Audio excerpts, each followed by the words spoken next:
అందరి హృదయాల్లో ఉన్న భగవంతుడికి నమస్కారం. ముందుగా భగవన్నామంతో మొదలు పెడదాం.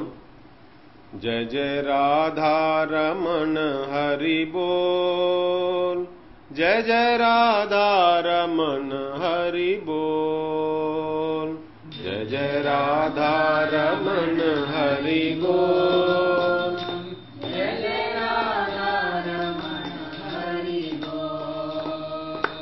జయ జయ రాధారమణ హరి బోల్, జయ జయ రాధారమణ హరి బోల్, జయ జయ రాధారమణ హరి బోల్,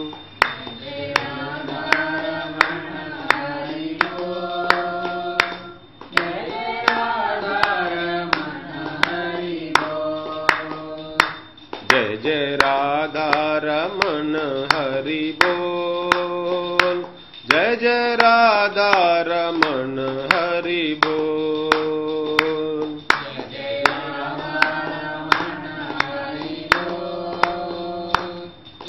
बोल, जय जय राधारमण हरि बोल, जय जय राधारमण हरि बोल, जय जय राधारमण हरि बोल, जय जय राधारमण हरि बोल, जय जय राधारमण हरि बोल, जय जय राधारमण हरि बोल,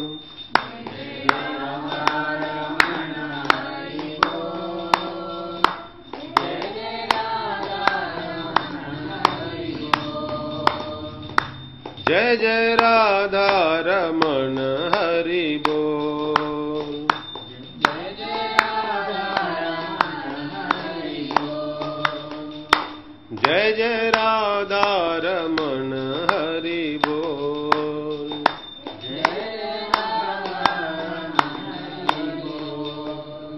बोलो श्री वृंदावन बिहारी लाल की जय। శ్రీమద్ భగవద్గీత 4వ అధ్యాయం 33వ శ్లోకం. శ్రేయాన్ ద్రవ్యమయాద్యజ్ఞ జ్ఞానయజ్ఞః పరంతప సర్వం కర్మాఖిలం పార్థ ज्ञाने परिसमाप्यते तद्विद्धि प्रणिपातेन परिप्रश्नेन सेवया उपदेक्ष्यन्ति ते ज्ञानम् ज्ञानिनस्तत्त्वदर्शिनः यज्ञात्वा न पुनर्मोहम् एवं यास्यसि पाण्डव येन भूतान्यशेषाणि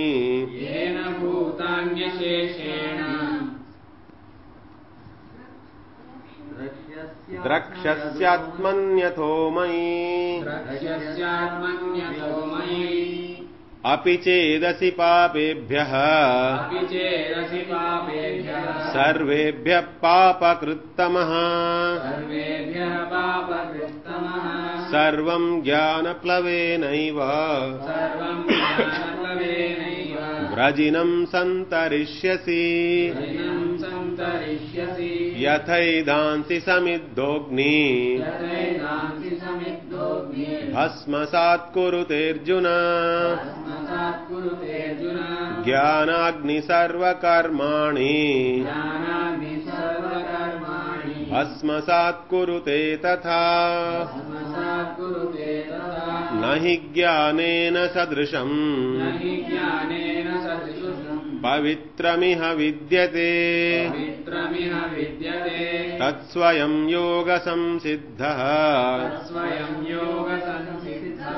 కాలేనాత్మని విందతి కాలేనాత్మని విందతి శ్రద్ధావాన్ లభతే జ్ఞానం శ్రద్ధావాన్ లభతే జ్ఞానం తత్పరః సంయతేంద్రియః తత్పరః సంయతేంద్రియః జ్ఞానం లబ్ధ్వా పరాం శాంతిం జ్ఞానం లబ్ధ్వా పరాం శాంతిం అచిరేణాధిగచ్చతి అచిరేణాధిగచ్చతి అజ్ఞశ్చ శ్రద్ధదానశ్చ సంశయాత్మా వినశ్యతి సంశయాత్మా వినశ్యతి నాయం లోకోస్తి న పరః నాయం లోకోస్తి న పరః న సుఖం సంశయాత్మనః సుఖం సంశయాత్మనః యోగసన్యస్తకర్మాణం యోగసన్యస్తకర్మాణం జ్ఞానసంఛిన్న సంశయం జ్ఞానసంఛిన్న సంశయం ఆత్మవంతం న కర్మాణి ఆత్మవంతం న కర్మాణి నిబధ్నంతి ధనంజయ నిబధ్నంతి ధనంజయ తస్మాదజ్ఞానసంభూతం తస్మాదజ్ఞానసంభూతం హృత్స్థం జ్ఞానాసినాత్మనః హృత్స్థం జ్ఞానాసినాత్మనః చిత్వైనం సంశయం యోగం చిత్వైనం సంశయం యోగం ఆతిష్ఠోతిష్ఠ భారత ఓం తత్సదితి ఓం తత్సదితి శ్రీమద్భగవద్గీతాసు శ్రీమద్భగవద్గీతాసు ఉపనిషత్సు ఉపనిషత్సు బ్రహ్మ విద్యాయాం బ్రహ్మవిద్యాయాం యోగశాస్త్రే యోగశాస్త్రే శ్రీకృష్ణార్జున సంవాదే శ్రీకృష్ణార్జున సంవాదే జ్ఞానయోగో నామ జ్ఞానయోగో నామ చతుర్థోऽధ్యాయః. చతుర్థోऽధ్యాయः.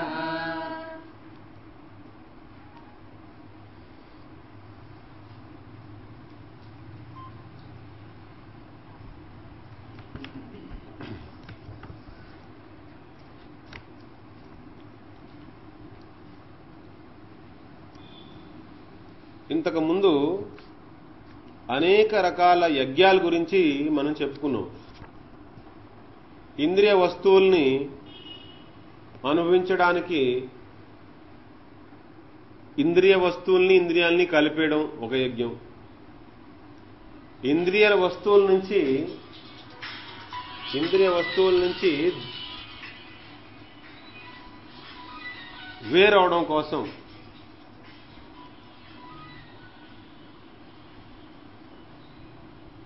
ఆ బయటికి పోతున్న ప్రవృత్తి ఏదైతే ఉందో దానిని మనసుని బుద్ధిని ఆత్మని భగవంతుల్లో ఇలా వెనక్కి రావడానికి ఒక మార్గం. ఇంద్రియ వస్తువుల్నే సేవిస్తూ ఉండాలి, అదో రకం. లేదు ఈ ఇంద్రియ వస్తువుల కంటే అతీంద్రియ వస్తువులేవో సేవించాలని, ఏవో యోగాలు చేసి సిద్ధి రావాలని, లేదా ఉత్తమ లోకాలకు వెళ్ళాలని, లేకపోతే ఇంకా ఇప్పుడు ఉన్న కోరికలు నాకు తీరట్లేదు కాబట్టి ఇంకా వేరే ఏదో చేసి ఆ కోరికలు తీరడం కోసం యజ్ఞం చేయడం, ఆ యజ్ఞంలో దేవతలను ఆహ్వానించడం, ఏవో ద్రవ్యాలన్నీ వాడి అగ్నిలో వేసి స్వాహ అంటూ ఆ దేవతల్ని సంతోషపరిచి వాళ్ళ దగ్గర నుంచి మనకు కావాల్సినదో కోరుకోవడం. లేదు అసలు ఈ కర్మ వద్దు, నాకు ఈ ద్రవ్యయజ్ఞం వద్దు అనుకుంటే మళ్ళీ నెమ్మదిగా మన మనసుని బుద్ధిని ఆత్మలోకి, ఆత్మని భగవంతులోకి వెనక్కి రావడం. అంటే మనకున్న ఆప్షన్స్ అన్నీ ఏమున్నాయి ఇక్కడ? మనం జడ పదార్థాలని సేవిస్తూ కాలక్షేపం చేయొచ్చు. లేదు ఇదంత మంచి పద్ధతి కాదు, కేవలం ఈ ఇంద్రియ వస్తువులతోనే అనుభవించడం అనేది అంత కాదు, కాబట్టి అతీంద్రియ వస్తువులు ఏవో ఉన్నాయి, ఇంద్రుడి యొక్క సుఖం మానవుడి సుఖం కంటే చాలా ఎక్కువ, కాబట్టి ఇంద్రియలోకంలోకి వెళ్ళిపోతే మంచిది అనుకోవడం. అంటే అతీంద్రియ వస్తువులు, ఇంద్రియ వస్తువులతో తృప్తిగా లేదు, అతీంద్రియ వస్తువుల కోసం, లేదా ఈ లోకాల్లో బాగోలేదు ఇంకా ఇంతకంటే ఉన్నతమైన లోకాల్లోకి వెళ్ళిపోవాలి. వెళ్ళిపోయి ఏం చేస్తామంటే అక్కడ కూడా భోగబుద్ధే, ఏదో సంథింగ్ చేస్తాం, దీనికంటే భిన్నంగా ఏదో ఉంటుందని, లేదా మనం ఏదో యోగం చేసేయడం వల్ల మనకేదో సిద్ధి వస్తుందని, ఆ సిద్ధి వస్తే మనకు బోళ్ళంత పవర్ వస్తుంది, ఆ పవర్తో మనం ఏదో చెయ్యొచ్చు అని, లేకపోతే ఇవన్నీ తీసేస్తే ఇంకేం మిగిలాయి మన దగ్గర మార్గాలు? బ్రహ్మంలో కలిసిపోవాలి, మొత్తం అంతా బ్రహ్మమే. బ్రహ్మార్పణం బ్రహ్మహవి బ్రహ్మాగ్నౌ బ్రహ్మణాహుతం బ్రహ్మైవ తేన గంతవ్యం బ్రహ్మకర్మ సమాధినం, అంతా బ్రహ్మమయమే. లేదా ఇంకా అంతకంటే తర్వాత అధ్యాయంలో మనకు చెప్పారు ఏమని, ఆ బ్రహ్మము భగవంతుడి యొక్క అంగకాంతి కాబట్టి భగవంతుణ్ణి సేవిస్తూ భగవద్నామ సంకీర్తనం చేసుకుంటూ భగవంత్ ఆరాధన చేసుకుంటూ ఆనందంగా ఉండడం ఒక మార్గం ఉంది. ఇలా బోళ్ళన్ని యజ్ఞాలు, ఇవన్నీ యజ్ఞాలే, ప్రతిదీ యజ్ఞమే. ఇలా అనేక రకాల యజ్ఞాలన్నీ ఉన్నాయి. కానీ ఇందులో భగవదారాధన తప్ప, లేదా ఆ బ్రహ్మములో లయమైపోవాలి అనే మార్గం తప్ప మిగిలినవన్నీ తీసుకుంటే అన్నీ కూడా కర్మకి సంబంధించినవి. అందులో ఏదో రకంగా జడతత్వం కలిసింది, అందులో జడ పదార్థాలు కలిసాయి. అందులో వేరే లోకాలైనా అవి వేరే పదార్థాలతో తయారు చేయబడిన లోకాలే కదా. ఇప్పుడు ఈ భూమి మీద మనం ఉన్నామంటే ఈ భూమి మట్టితో తయారు చేసి ఉంది అనుకుందాం. అలా వేరే ఇంకో లోకాలకు వెళ్ళాము, అవి కూడా ఏవో పదార్థాలతో తయారు చేశారుగా, అతీంద్రియ పదార్థాలతో తయారు చేసినవేగా. అలా ప్రతిదీ కూడా జడమయం అన్నమాట. బ్రహ్మము భగవదారాధన. బ్రహ్మం అంటే భగవంతుడి యొక్క అంగకాంతి అన్నాం. భగవంతుడు భగవంతుడి యొక్క అంగకాంతి జీవుడి యొక్క స్వరూపము, అది చైతన్య స్వరూపము. ఈ మూడు పక్కన పెడితే మిగిలిన అన్నింటిలోనూ కల్తీ ఉంది. ఏం కలిసింది అందులో? జడ పదార్థాలు కలిసాయి, జడం కలిసింది. ఆ జడం ఎక్కడైతే కలుస్తుందో ఆ జడంతో మనం సంబంధం పెట్టుకున్నప్పుడు మనం ఏదో క్రియ, బయట కర్మ చేయాలి. ఇప్పుడు నాకు అన్నం కావాలి అంటే రాదుగా, పంట పండించుకోవాలి. ధాన్యం వచ్చింది అనుకో, అలా తినం, దాన్ని మళ్ళీ బియ్యంగా మార్చాలి. బియ్యం వచ్చింది, దాన్ని అలా తినం, దాన్ని మళ్ళీ వంట వండుకోవాలి. అలా ప్రతిదాని పోని వంట వండుకుని తింటూనే ఉన్నాం అనుకోండి, దానికైనా జీవితాంతం ఆ తినడం వల్ల పూర్తిగా దానివల్ల మన జీవితం బతికి ఉంటుందా, ఎటర్నల్గా ఉంటుందా? లేదు. కొంతకాలం మళ్ళీ ఈ దేహం కూడా పోతుంది. అంటే ఏంటి, నువ్వు ఏం కర్మ చేసినా సరే కూడా కర్మ అనేది శాశ్వతమైన ఫలితాన్ని ఇవ్వదు. ఎందుకని ఇవ్వదు అంటే కర్మలో జడం కలిసింది. జడం యొక్క స్వభావం ఏంటి? జడం యొక్క స్వభావం, జడం అంటే ఏంటి? జడ పదార్థం అనేది భగవంతుడి యొక్క బహిరంగ శక్తి. భగవంతుడి యొక్క బహిరంగ శక్తి మార్పిడి, అంటే మార్పు జరిగి జడ పదార్థం వస్తుంది. దాని లక్షణం ఏంటి? అది మారుతూ ఉంటుంది, అది అలా ఉండదు. బాల్యంలో ఉన్నది యవ్వనంలో ఉండదు, యవ్వనంలో ఉన్నది వృద్ధాప్యంలో ఉండదు, వృద్ధాప్యంలో ఉన్నది ఈ ఆత్మ దేహాన్ని విడిచిపెట్టేసిన తర్వాత ఉండదు, దేహాంతర ప్రాప్తి జరిగిపోతుంది. అంటే ఏంటి? జడం ఎక్కడైతే కలిసిందో దానికి ఒక శాశ్వతమైన రూపం లేదా శాశ్వతమైన స్థితి ఉండదు, మారుతూనే ఉంటుంది. మనం కర్మ చేసినప్పుడు ఏమవుతుంది? జడ పదార్థాలన్నీ వాడి కర్మ చేస్తున్నాం.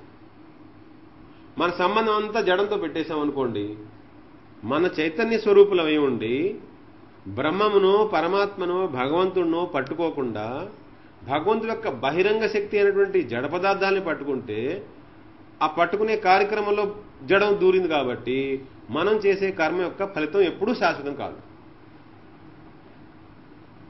మనం చేస్తున్న కర్మ యొక్క ఫలితం ఏది శాశ్వతం కాదు కాబట్టి ఒక రకం కర్మ నుంచి ఇంకో రకం కర్మ, ఇంకో రకం కర్మ నుంచి ఇంకో రకం కర్మ, ఇలా కర్మ చేస్తూనే ఉన్నాం మనం. కానీ ఏది శాశ్వతం కాదు, ఆ కర్మలో వచ్చే ఫలితం ఏది కూడా శాశ్వతం కాదు. అందుకని ఇక్కడ ఏమంటున్నారు? అనేక రకాల యజ్ఞాలన్నీ మనం చెప్పుకున్నాం. ఇంద్రియాలతో, మనసుతో, బుద్ధితో, రకరకాల ప్రాణాలతో, ప్రాణాపాన వాయువుల్ని కంట్రోల్ చేసుకుంటూ యజ్ఞాలు చెప్పుకున్నాం. ఇలా అనేక యజ్ఞాలన్నీ ఉన్నాయి. అన్నింట్లోనూ జడ పదార్థాలు కలిశాయి కాబట్టి ఇక్కడ ఏమన్నారు? శ్రేయాన్ ద్రవ్యమయాద్యజ్ఞ జ్ఞానయజ్ఞ పరంతప. ఏ ఏ యజ్ఞాల్లో అయితే జడ పదార్థాలు, జడ ద్రవ్య పదార్థాలు కలిశాయో అటువంటి యజ్ఞాల కంటే జ్ఞానయజ్ఞం శ్రేష్టము అంటున్నారు. ఎందుకని జ్ఞానయజ్ఞం శ్రేష్టం? జ్ఞానయజ్ఞం అనేది ఏం చేస్తుంది? మనలో ఉన్న చైతన్యాన్ని లేపుతుంది. మనలో ఉన్న చైతన్యాన్ని ఆ భగవంతుడితోనో బ్రహ్మముతోనో పరమాత్మతోనో కలుపుతుంది. అంటే ఆ మూడు శాశ్వతం, జీవాత్మ కూడా శాశ్వతం. అంటే అప్పుడేమైంది, జ్ఞానయజ్ఞం ద్వారా మన దృష్టి అంతా ఎవరి మీదకి పోయింది, ఒక శాశ్వతమైన తత్వం మీదకి పోతుంది. ఏ ఏ యజ్ఞాల్లో అయితే ద్రవ్య పదార్థాలు అంటే జడ పదార్థాలు కలుస్తున్నాయో, జడ పదార్థం శాశ్వతంగా ఉండదు కాబట్టి అక్కడ దానివల్ల శాశ్వతం ఫలితం రాదు. కానీ ఏ ఏ యజ్ఞం అంటే జ్ఞానయజ్ఞం ఏం చేస్తుంది, జ్ఞానయజ్ఞం నువ్వు దేహానివి కావు, నువ్వు ఇంద్రియాలు కావు, నువ్వు మనసు కావు, నువ్వు బుద్ధి కావు, నువ్వు నీ పాత వాసనలు కావు, వీటన్నింటి లోపల ఉన్న జీవాత్మవి నువ్వు, శుద్ధాత్మవి నువ్వు. ఆ శుద్ధాత్మ ఏదైతే ఉందో ఆ శుద్ధాత్మయే బ్రహ్మము లేదా బ్రహ్మం యొక్క అంశము. నువ్వే భగవంతుడి యొక్క అంశము, నువ్వే భగవంతుడి యొక్క దాసుడివి. భగవంతుడు అనేవాడు ఇంకొకడు ఉన్నాడు, నీకంటే చాలా ఎక్కువ పరిమాణంలో ఉన్న చైతన్యం అది. నీ చైతన్యం అణు చైతన్యం, భగవంతుడు విభూ చైతన్యం అని నీకు ఈ యజ్ఞం చెప్తుంది, జ్ఞానయజ్ఞం చెప్తుంది. కాబట్టి జ్ఞానయజ్ఞంలో మనం నిరంతరం ఉన్నాం అనుకోండి, అంటే ఏమవుతుంది, మనలో అవేర్నెస్ పెరుగుతుంది. ద్రవ్యయజ్ఞాలన్నీ చేస్తున్నాం అనుకోండి, ఏవో పదార్థాలన్నీ అటు నుంచి ఇటు, ఇటు నుంచి ఇటు, దాని అటు మార్చాం ఇటు మార్చాం, దాని కింద పెట్టాం పైన పెట్టాం, అటు ఇటు మార్పుడు అంతే. అదేనా శాశ్వతంగా ఉండదు మళ్ళీ. కాబట్టి ఏ ఏ యజ్ఞాల్లో అయితే జడ పదార్థాలు కలుస్తున్నాయో దానికంటే కూడా ఏ ఏ యజ్ఞంలో అయితే మనలో చైతన్యత్వం పెరుగుతోందో, అవేర్నెస్ పెరుగుతోందో, క్వాలిటీ ఆఫ్ అటెన్షన్ పెరుగుతోందో, నేను చైతన్య స్వరూపుణ్ణి, భగవంతుడు చైతన్య స్వరూపుడు, నేను భగవంతుడి యొక్క అంశాన్ని, భగవంతుడు శాశ్వతంగా ఉండేవాడు, నేను కూడా శాశ్వతంగా ఉండేవాడిని. కాబట్టి ఈ దేహం నుంచి, ఈ ఇంద్రియాల నుంచి, ఈ మనసు నుంచి, ఈ బుద్ధి నుంచి, ఈ జడ పదార్థాల నుంచి, ఈ అనంత కోటి బ్రహ్మాండాల నుంచి నేను వేరు, నేను వేరు, నేను వేరు, నేతి నేతి నేతి అని తీసేస్తారు కదా. ఇవన్నీ నేను కాదు, ఇవన్నీ నేను కాదు, అసంగోహం అసంగోహం. ఇంతవరకు బానే ఉంది. అసంగోహం అంటే బానే ఉంది. అసంగోహం ఎవరితో అసంగోహం, ఈ జడ పదార్థాలతో, శరీరంతో, ఇంద్రియాలతో, మనసుతో, బుద్ధితో అసంగం. కానీ భగవంతుడితో వచ్చేసి అసంగం అనుకోకూడదు. భగవంతుడితో అసంగం ఏమిటి, భగవంతుడు దాసుడు నేను. అదే రైట్ ఐడెంటిటీ, రైట్ రిలేషన్షిప్ కనుక ఉంటే రైట్ యాక్షన్ వస్తుంది. రైట్ ఐడెంటిటీ లేకపోతే రైట్ యాక్షన్ రాదు. Identity decides activity. నిన్ను నువ్వు ఏమనుకుంటున్నావు, నేను ఫలానా అని ఎప్పుడైతే అనుకుంటావో ఆ ఫలానాన్ని బట్టి నీ కర్మ డిసైడ్ అయిపోతుంది. ఒక పోలీస్ ఆఫీసర్ ఉన్నాడు అనుకోండి, డ్రెస్ వేసుకుని వెళ్తున్నాడు, నేను పోలీస్ ఆఫీసర్ అనుకుంటానంటే ఆ పోలీస్ డ్యూటీ అంతా వచ్చేస్తుంది. ఇంటికి తిరిగి వచ్చాడు, డ్రెస్ అంతా మార్చాడంటే వాళ్ళ అబ్బాయి వచ్చి, చిన్న పిల్లాడు వచ్చి ఆడుకుంటున్నాడు అనుకోండి, నేను మా అబ్బాయి అండి అనేసరికి, మా అబ్బాయి అనేసరికి ఏమవుతుంది, ఆ అబ్బాయితో ఏదో మా ఆటలు పాటలు ముచ్చట్లు ఇవ్వండి అంటే ఏమైపోయింది, అందులో ఇతను మా అబ్బాయి లేదా నేను ఇతని తండ్రిని అనుకోగానే దానికి సంబంధించిన క్రియ స్టార్ట్ అయిపోతుంది. నేను పోలీస్ ఆఫీసర్ అనుకోగానే దాని క్రియ సంబంధించి స్టార్ట్ అవుతుంది. నేను భగవంతుని దాసుని అనుకోగానే దాని క్రియ స్టార్ట్ అవుతుంది. కాబట్టి బయట ఉన్న ఉపాధులు ఏవైతే ఉన్నాయో, నేను పోలీస్ ఆఫీసర్ని లేదా నేను తండ్రిని, ఇది ఏంటి, ఉద్యోగరీత్యా పోలీస్ ఆఫీసర్, అది బాహ్యం. శరీర సంబంధం నుండి నేను తండ్రిని, ఇది బాహ్యం. కానీ ఆంతరికంగా ఉన్నది ఎవరు, ఆత్మ. ఆత్మ యొక్క ఐడెంటిటీ ఏంటి, భగవంతుడి యొక్క అంశం. అంశం ఎప్పుడు ఏం చేస్తూ ఉంటుంది, అంశీని పొందడానికి ట్రై చేస్తూ ఉంటుంది. అంశం ఎప్పుడు అంశీతో కలిసి ఉంటేనే దానికి ఆనందంగా ఉంటుంది. కాబట్టి భగవదారాధన చేసుకుంటూ ఉంటే, అంటే భగవంతుడితో ఉన్న సంబంధాన్ని మనం ఎప్పుడు లైవ్లీగా ఉంచుకున్నాం అనుకోండి, మీరు అన్ని సంబంధాలు బాగానే ఉంటాయి. దాన్ని కట్ చేసేసి ఇవన్నీ ఏదో సరిచేద్దాం అనుకుంటే ఏది సరవదు. ఇంటర్నల్ గా భగవంతుడితో మన సంబంధం పెట్టుకుని అన్ని సంబంధాలు పెట్టుకుంటే ప్రాబ్లం లేదు. లోపల ఉన్న సంబంధం తెగిపోయి కేవలం ఇదే నిజం అనుకుని పడ్డామనుకో, మాయలో పడినట్టు. ఎందుకంటే ఇది సృష్టించిందే ఆయన. రాంగ్ ఐడెంటిఫికేషన్ వస్తుంది, రాంగ్ ఐడెంటిటీ వస్తుంది, రాంగ్ యాక్షన్స్ వస్తాయి, రాంగ్ యాటిట్యూడ్ వస్తుంది, అంత గందరగోళంగా ఉంటుంది. మనకి ఆ స్టెబిలిటీ ఉండదు. ఇంకా మనకు అస్తమానం భయం వేస్తూ ఉంటుంది. మనలో భయం దూరిపోతుంది, కామం, క్రోధం, లోభం, మోహం మొత్తం దూరిపోతుంది.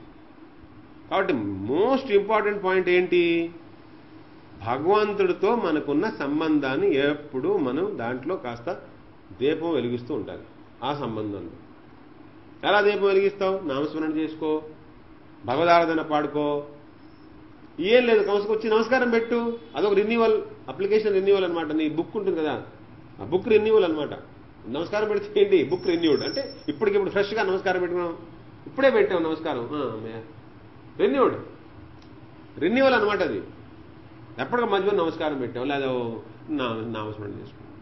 హరే కృష్ణ కృష్ణ కృష్ణ హరే హరే, హరే రామ రామ రామ. రెన్యువల్ అయిపోయింది. ఎప్పుడు ప్రజెంట్ మూమెంట్లో రెన్యువల్ అలా జరుగుతూ ఉండాలి. అంతేనే కానీ నేను ఎప్పుడో చేశాను ఇప్పుడు చేయట్లేదు అన్నాం అనుకో, అప్పటి నుంచి ఇప్పుడు దాకా మధ్యలో ఏం చేసి ఉంటాం? ఏవో వేరువేరు చేసి ఉంటాం కదా. ఆ వేరువేరు చేసిన వల్ల ఏమవుతుంది? మళ్ళీ మౌన పడుతుంది. అందుకని ఏమన్నారు? ఎల్లప్పుడూ నన్ను స్మరిస్తూ ఉండన్నారు. ఎప్పుడు నన్ను గుర్తుపెట్టుకో చాలు. మా మనుస్మర యుద్ధేచ, నీవు డ్యూటీ నువ్వు చేసుకో, కానీ ఎప్పుడు నన్ను గుర్తుపెట్టుకో. అందుకని ఆ గుర్తుపెట్టుకోవడం అంటే ఏమవుతుంది? మనలో అవేర్నెస్ పెరుగుతుంది. భగవంతుడితో, ఆత్మ భగవంతుడితో సంబంధం ఎప్పుడైతే కరెక్ట్గా ఫంక్షన్లోకి వచ్చేసిందో, డార్మెంట్గా ఉంది ఇప్పుడు అది, ఆ డార్మెంట్గా ఉన్న ఫంక్షన్ లేదా డార్మెంట్గా ఉన్న రిలేషన్షిప్ ఎప్పుడైతే లైవ్లీ అయిపోయిందో, యాక్షన్లోకి వచ్చేసిందో, సర్ఫేస్ మీదకి వచ్చేసిందో, అవుటర్గా ఉన్న రిలేషన్స్ అన్నీ ఆటోమేటిక్గా సెట్ అయిపోతాయి. అవుటర్గా మనం చేయవలసిన పనులన్నీ ఆటోమేటిక్గా సెట్ అయిపోతాయి. ఎందుకని? ఇంకా రెస్పాన్సిబిలిటీ మంది కాదు, ఇంకా ఆయన చూసుకుంటాడు. నేను ఎక్కడికి వెళ్ళాలి, ఏం చేయాలి, ఏం మాట్లాడాలి ఆయన డిసైడ్ చేస్తాను. ఇంకా మనకు సంబంధం లేదు.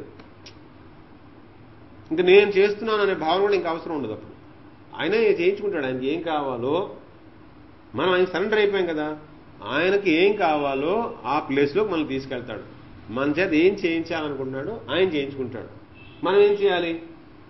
అస్తమానం ఆయన నామస్మరణ చేసుకుంటూ ఉండాలి. అందుకని అమ్మ అస్తమానం పాడుతూ ఉంటుంది, నారాయణ నారాయణ నీ నామస్మరణే నా వంతు, నరకములో పడతోయకుండగా నన్ను ఆదరించుట నీ వంతు.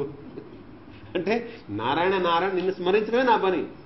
నరకంలో నరకం, ఇదే నరకం, ఈ జడ ప్రపంచమే నరకం. ఏముంది అందులో? ఎన్ని యాతనలు ఉన్నాయి, ఎన్ని బాధలు ఉన్నాయి, ఎన్ని కష్టాలు ఉన్నాయి. ఎవడైనా సరే ఈ జడ ప్రపంచంలో దూరిపోయి ఇలా వాడిని కదిపేసి ఒరే నువ్వు సుఖంగా ఉన్నావా అన్నావనుకో, వాడు మైకల్లో ఉంటే చాలా సుఖంగా ఉంది అంటాడు. ఎవడైనా చాలా సుఖంగా ఉంది అని ప్రపంచం అన్నాడంటే వాడేదో మైకంలోనో ఏదో మదంలోనో అజ్ఞానంలో ఉన్నాడు. ఏమాత్రం కొంచెం సెన్సిటివ్గా జీవించిన వాడు ఎవడైనా సరే అయ్యి బాబా ఇందులో సుఖం లేదనే చెప్తాడు. ఎవడైనా సుఖం ఉందంటున్నా తాత్కాలికం, వాడికి తెలియట్లేదు, అదర్ సైడ్ ఆఫ్ పాయింట్ ఇంకా చూడలేదు వాడు, అందుకని అలా చెప్తున్నాడు. అంటే ఏంటి? ఈ జడ ప్రపంచం భగవంతుడి యొక్క బహిరంగ శక్తి. అది ఎందుకు పెట్టాడు ఆయన? ఆయన గొప్పతనాన్ని ఎప్పటికో అప్పుడు తెలుసుకుంటామని. భగవంతుడి గొప్పతనం తెలుస్తుంది. ఈ ప్రపంచం ఏం చేస్తుంటుంది? మనల్ని కష్టాలు పెట్టి దీనికంటే అతీతంగా ఒక స్థితి ఉందని మనకు తెలియజేస్తుంటుంది. కాంట్రాస్ట్ అనమాట. రెండు కాంట్రాస్ట్ ఉంటేనే కదా తెలిసేది. చైతన్య యొక్క గొప్పతనం ఎలా తెలుస్తుంది? పక్కన జడ ఉంటేనే తెలుస్తుంది. ఒక అమ్మాయి చాలా తెల్లగా ఉంది ఎలా తెలుస్తుంది? పక్కన నల్ల అమ్మాయి ఉంటే పోల్చి చెప్పచ్చు. పోల్చడానికి లేకపోతే ఎలా? కాబట్టి రెండు పెట్టారు అక్కడ. కాబట్టి ఏ యజ్ఞాలైతే జడ పదార్థాలని ఇన్కార్పొరేట్ చేసుకుంటున్నాయో, ఏ యజ్ఞాల్లో అయితే జడ పదార్థాలు ఇన్వాల్వ్ అవుతాయో అవన్నీ కూడా అశాశ్వతమైన ఫలితాలను ఇస్తాయి. అదే జ్ఞానయజ్ఞం అయితే శాశ్వతమైన ఫలితాన్ని ఇస్తుంది. ఎందుకని జ్ఞానయజ్ఞం మనల్ని ఏం చేస్తుంది? మనల్ని ఇంద్రియ స్థాయి నుంచి, మనస్థాయి నుంచి, బుద్ధి స్థాయి నుంచి ఆత్మస్థాయి దాకా తీసుకొచ్చి ఈ ఆత్మని మళ్ళీ దీని ప్రయాణం మళ్ళీ భగవంతధామం దాకా తీసుకెళ్తుంది. భగవంతుడితో కనెక్ట్ చేసి ఉంచుతుంది. అందుకని ఇక్కడ ఏమంటున్నారు? శ్రేయాన్ ద్రవ్యమయాద్యజ్ఞ. ద్రవ్యమయమైనటువంటి యజ్ఞాల కంటే కూడా జ్ఞానయజ్ఞం శ్రేష్టం. ఎందుకని? సర్వం కర్మాఖిలం పార్థ జ్ఞానే పరిసమాప్యతే. నువ్వెన్ని కర్మలైనా చేసుకుని ఉంచుకో, జ్ఞానోదయం అయితే ఏమవుతుంది? ఆ కర్మ ఫలితం మొత్తం అంతా అందులో డిజాల్వ్ అయిపోతుంది. పరిసమాప్యతే, మొత్తం ఎండ్ అనమాట. Action can be ended in knowledge. Action ఎందుకు చేస్తున్నాం? కోరికలు ఉన్నాయి కాబట్టి చేస్తున్నాం. కోరిక ఎందుకు ఉంది? అజ్ఞానం ఉంది కాబట్టి చేస్తున్నాం. ఇప్పుడు జ్ఞానోదయం అయితే అజ్ఞానం పోయింది, కోరిక పోయింది, కర్మ సమాప్తం అయిపోయింది. నువ్వు ఒక నిచ్చెన వేసుకున్నావు, ఎక్కాలనుకున్నావు, డాబా మీద ఎక్కాలనుకున్నావు, నుంచి మీద వెళ్తున్నావు, లాస్ట్ మెట్టు మీద నుంచి కాలు తీసి డాబా మీదకి ఎక్కేసావు, అయిపోయింది. నువ్వు పైకి వెళ్ళాలనుకున్నావు, పైకి వెళ్ళిపోయావు. నువ్వు కావాలంటే మళ్ళీ కిందకు వచ్చి మళ్ళీ పనిచేసి మళ్ళీ వెళ్ళిపోవచ్చు, నీకు నిశ్చితం దొరికిపోయిందిగా. సూర్యోదయం అయింది, చీకటి ఎక్కడ పోతుంది? పోయింది. ఇప్పుడు ఎక్కడైతే సూర్యకాంతి మనకు కనపడుతుందో అదే ప్రాంతంలో మనకి చీకటి కనపడిందిగా, చీకటిగా ఉందిగా. చీకటిగా ఉన్న ప్రాంతంలోనే సూర్యకాంతి వచ్చింది ఇప్పుడు. ఎందుకని? సూర్యోదయం అయింది. అలా భగవంతుడితో మనకున్న సంబంధం ఎప్పుడైతే, ఆ సంబంధంలో ఎప్పుడైతే సూర్యోదయం అవుతుందో మనకున్న అజ్ఞానం, మనకున్న కోరికలు, మనం చేసే కర్తృత్వ భోక్తృత్వ భావంతో చేసే కర్మలు ఇవన్నీ పటాపంచలు అయిపోతాయి. ఇవన్నీ పటాపంచలు అయిపోతే ఏమైంది? అతను పూర్తిగా జడానికి అతీతంగా ఉన్న చైతన్య స్వరూపుడని తెలుసుకుని ఆత్మస్థాయి దాకా వచ్చి, ఆత్మస్థాయి నుంచి మళ్ళీ బ్రహ్మ పరమాత్మ భగవాన్ దాకా వెళ్లే ఇంటర్నల్ జర్నీ ఒకటి స్టార్ట్ అయిపోయింది. అంటే కర్మకి ఎండ్ పాయింట్ ఎక్కడొస్తుంది? జ్ఞానంలో వస్తుంది. కర్మ, నిష్కామ కర్మ పర్పస్ ఏంటి? అంతఃకరణ శుద్ధి. అంతఃకరణ శుద్ధి వచ్చిన తర్వాత ఏం చేయాలి? జ్ఞానం రావాలి. జ్ఞానం వస్తే ఏమవుతుంది? ఆ కర్మ డిజాల్వ్ అయిపోతుంది. అందులో సూర్యోదయం అయినప్పుడు ఏ విధంగా అయితే చీకటి అందులో డిజాల్వ్, ఎక్కడ పోయింది? చీకటి లేదా? ఆ చీకటి ఎక్కడ పోయింది? ఇప్పుడు ఏమని చెప్పాలి? ఇక్కడి నుంచి చీకట ఎక్కడికి వెళ్ళిపోయింది? వేరే చోట ప్రయాణం చేసి వెళ్ళిపోయిందా? రైలుకి వెళ్ళిపోయిందా? విమానంకి వెళ్ళిపోయిందా? ఎక్కడ పోయింది? పోతుంది అంతే, డిజాల్వ్ అయిపోతుంది, ఉండదు ఇంకా. ఏ ప్రాంతంలో మనకి చీకటి ఉందో అదే ప్రాంతంలో మళ్ళీ మనకి కాంతివంతంగా ఉంటుంది. ఎప్పుడు? సూర్యోదయం అయినప్పుడు. అదేవిధంగా ఇప్పుడు మన మనసులో జడ పదార్థాలు, వస్తువులు, వ్యక్తులు, సంబంధాలు ఇవన్నీ చోటు చేసుకుని ఉన్నాయి. ఏమవుతుంది దీనివల్ల? మనం అనేక రకాలైన మనస్తాపాలకి గురవుతున్నాం. అదే ఎప్పుడైతే భగవంతుడితో సంబంధం స్ట్రాంగ్ అయిపోయిందో ఇవన్నీ వాటి యొక్క ప్రభావాన్ని మన మీద చూపం, ఇంకా అవి సైలెంట్ అయిపోతాయి. ఎలాగా? సూర్యోదయం అయినప్పుడు చీకటి మాయమైపోయినట్టు. అందుకనే జ్ఞానయజ్ఞం శ్రేష్టం. సర్వం ఎంత కర్మ చేసినా దానికి ఎండ్ పాయింట్ రాదు. కానీ జ్ఞానోదయం అయితే కర్మ ఎండ్కి వస్తుంది. కానీ నిష్కామ కర్మ యొక్క ఎండ్ ఎక్కడా? జ్ఞానం. జ్ఞానం యొక్క ఎండ్ ఎక్కడా? భక్తిలో. ఎందుకని? జ్ఞానోదయం అయింది. ఇప్పుడు నేను జీవాత్మని, నేను శాశ్వతం, భగవంతుడు ఉన్నాడు అనుకోండి. అప్పుడు ఆ జ్ఞానం ఏమవ్వాలి? నెక్స్ట్ స్టెప్లో ఆ జ్ఞానం ఏమవ్వాలి? ప్రేమగా మారిపోవాలి. జ్ఞానం అనేది ప్రేమగా మారిపోవాలి. జ్ఞానం ప్రేమగా మారకపోతే ఏమవుతుంది? మళ్ళీ ఏదో కర్మలో ఇరుక్కుంటామేమో, వేరే రకం కర్మలో. కాబట్టి జ్ఞానం ప్రేమలో మర్జ్ అయిపోవాలి. కాబట్టి ముందు అసలు నిష్కామ కర్మయోగం వల్ల అంతఃకరణ శుద్ధి, అంతఃకరణ శుద్ధి అయిన తర్వాత జ్ఞానం, జ్ఞానం అయిన తర్వాత ప్రేమ. భగవద్జ్ఞానం, స్వజ్ఞానం, ప్రేమ. జ్ఞానం కాస్త పరిపక్వ స్థితి. జ్ఞానం యొక్క పరిపక్వ స్థితి ఏంటంటే ప్రేమ. సో జ్ఞానం ఎలా వస్తుంది? ఫస్ట్ స్టేజ్ ఏంటి? నిష్కామ కర్మయోగం. నిష్కామ కర్మయోగం వల్ల అంతఃకరణ శుద్ధి, అంతఃకరణ శుద్ధి వల్ల జ్ఞానం, జ్ఞానం యొక్క పరిపక్వ స్థితి ప్రేమ. కాబట్టి ఇక్కడ ఏమన్నారు? సర్వకర్మాఖిలం పార్థ జ్ఞానే పరిసమాప్యతే. ఇక్కడ అందుకనే మనకి చైతన్య మహాప్రభు చెప్పారు, సంకీర్తన ప్రవర్తక శ్రీకృష్ణ చైతన్య సంకీర్తన యజ్ఞే తారే భజే సై ధన్య సైత సుమేధ ఆర్ కుబుద్ధి సంసార సర్వయజ్ఞ హోయితే కృష్ణ నామ యజ్ఞ సార కోటి అశ్వమేధ ఏక కృష్ణ నామ సమ జై కహే సే పాఖండి దండే తారే జమ. దండే తారే జమ అంటే కృష్ణ మంత్ర హైతే హబే సంసార మోచన, కృష్ణ నామ హైతే పాబే కృష్ణేర చరణ. అన్ని యజ్ఞాల కంటే, ఇందులోనే మళ్ళీ మన తర్వాత చెప్పారు, అన్ని యజ్ఞాల కంటే ఏ యజ్ఞం మంచిది? జపయజ్ఞం. యజ్ఞానం జపయజ్ఞోస్మి అన్నారు కదా, భగవద్గీతలో చెప్పారు ఆయన. యజ్ఞానన్నింటిలోనూ జపయోగం అనేది అన్నింటికంటే శ్రేష్టమైనది. ఎందుకని? జపం అంటే ఏంటి? భగవన్నామం చేసుకుంటాం. మైండ్ అస్తమా మన సమస్య అంతా ఏంటి? మైండ్ ఏదో గొడవ చేస్తుంది, అవునా కదా? మనం టాబ్లెట్లు మింగి ఎందుకు పడుకుంటాం? మన మైండ్ గొడవ చేస్తుంటుంది, ఏదో గొడవ చేస్తుంటుంది. ఎందుకు గొడవ చేస్తుంది? నేను సరైన పని ఇవ్వట్లేదు. సరైన పని ఏంటి? జపం. మైండ్ అస్తమానం జపం చేసుకుంటుంది. అటు కోరికలు లేవు, జపం చేసుకుంటే ఆనందంగా ఉంటుంది. అటు కోరికలు ఉండి, కక్ష ఉండి, కోపం ఉండి, తాపం ఉండి, ఏదో ప్రపంచంతో ఏదో రకమైనటువంటి పాజిటివ్ నెగిటివ్ రియాక్షన్స్ లోపల ఉండిపోయి దాన్ని అల్లుకుంటూ ఉంటే మైండ్ ఎండ్ అవ్వదు. అదంతా మండుతున్న ఎనర్జీ కదా అది లోపల.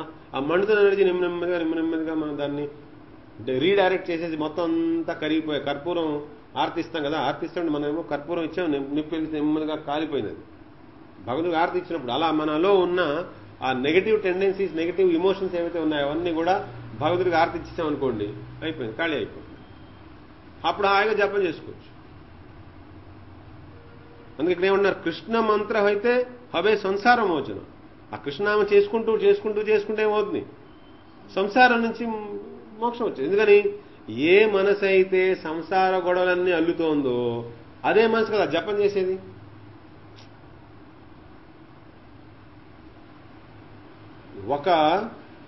మన కత్తి పెట్టేది ఉంటుంది, ఏమంటారు? కత్తి పెట్టేది వర. ఆ కత్తి పెట్టే వరలో ఒక వరలో 2 కత్తులు ఉండవుగా, ఒకటే ఉంటుంది. కాబట్టి ఇది మన మనసు కూడా అటువంటిదే. అందులో మనం ప్రపంచాన్ని పెట్టచ్చు, భగవన్నామైనా పెట్టచ్చు. సపోజ్ దానికి బై డిఫాల్ట్ మనం ఏం పెట్టాం? ఇప్పుడు ప్రపంచం పెట్టాం. అందుకే వరీస్ ఎక్కువ అయిపోతున్నాయి. హరి ఆర్ వరి?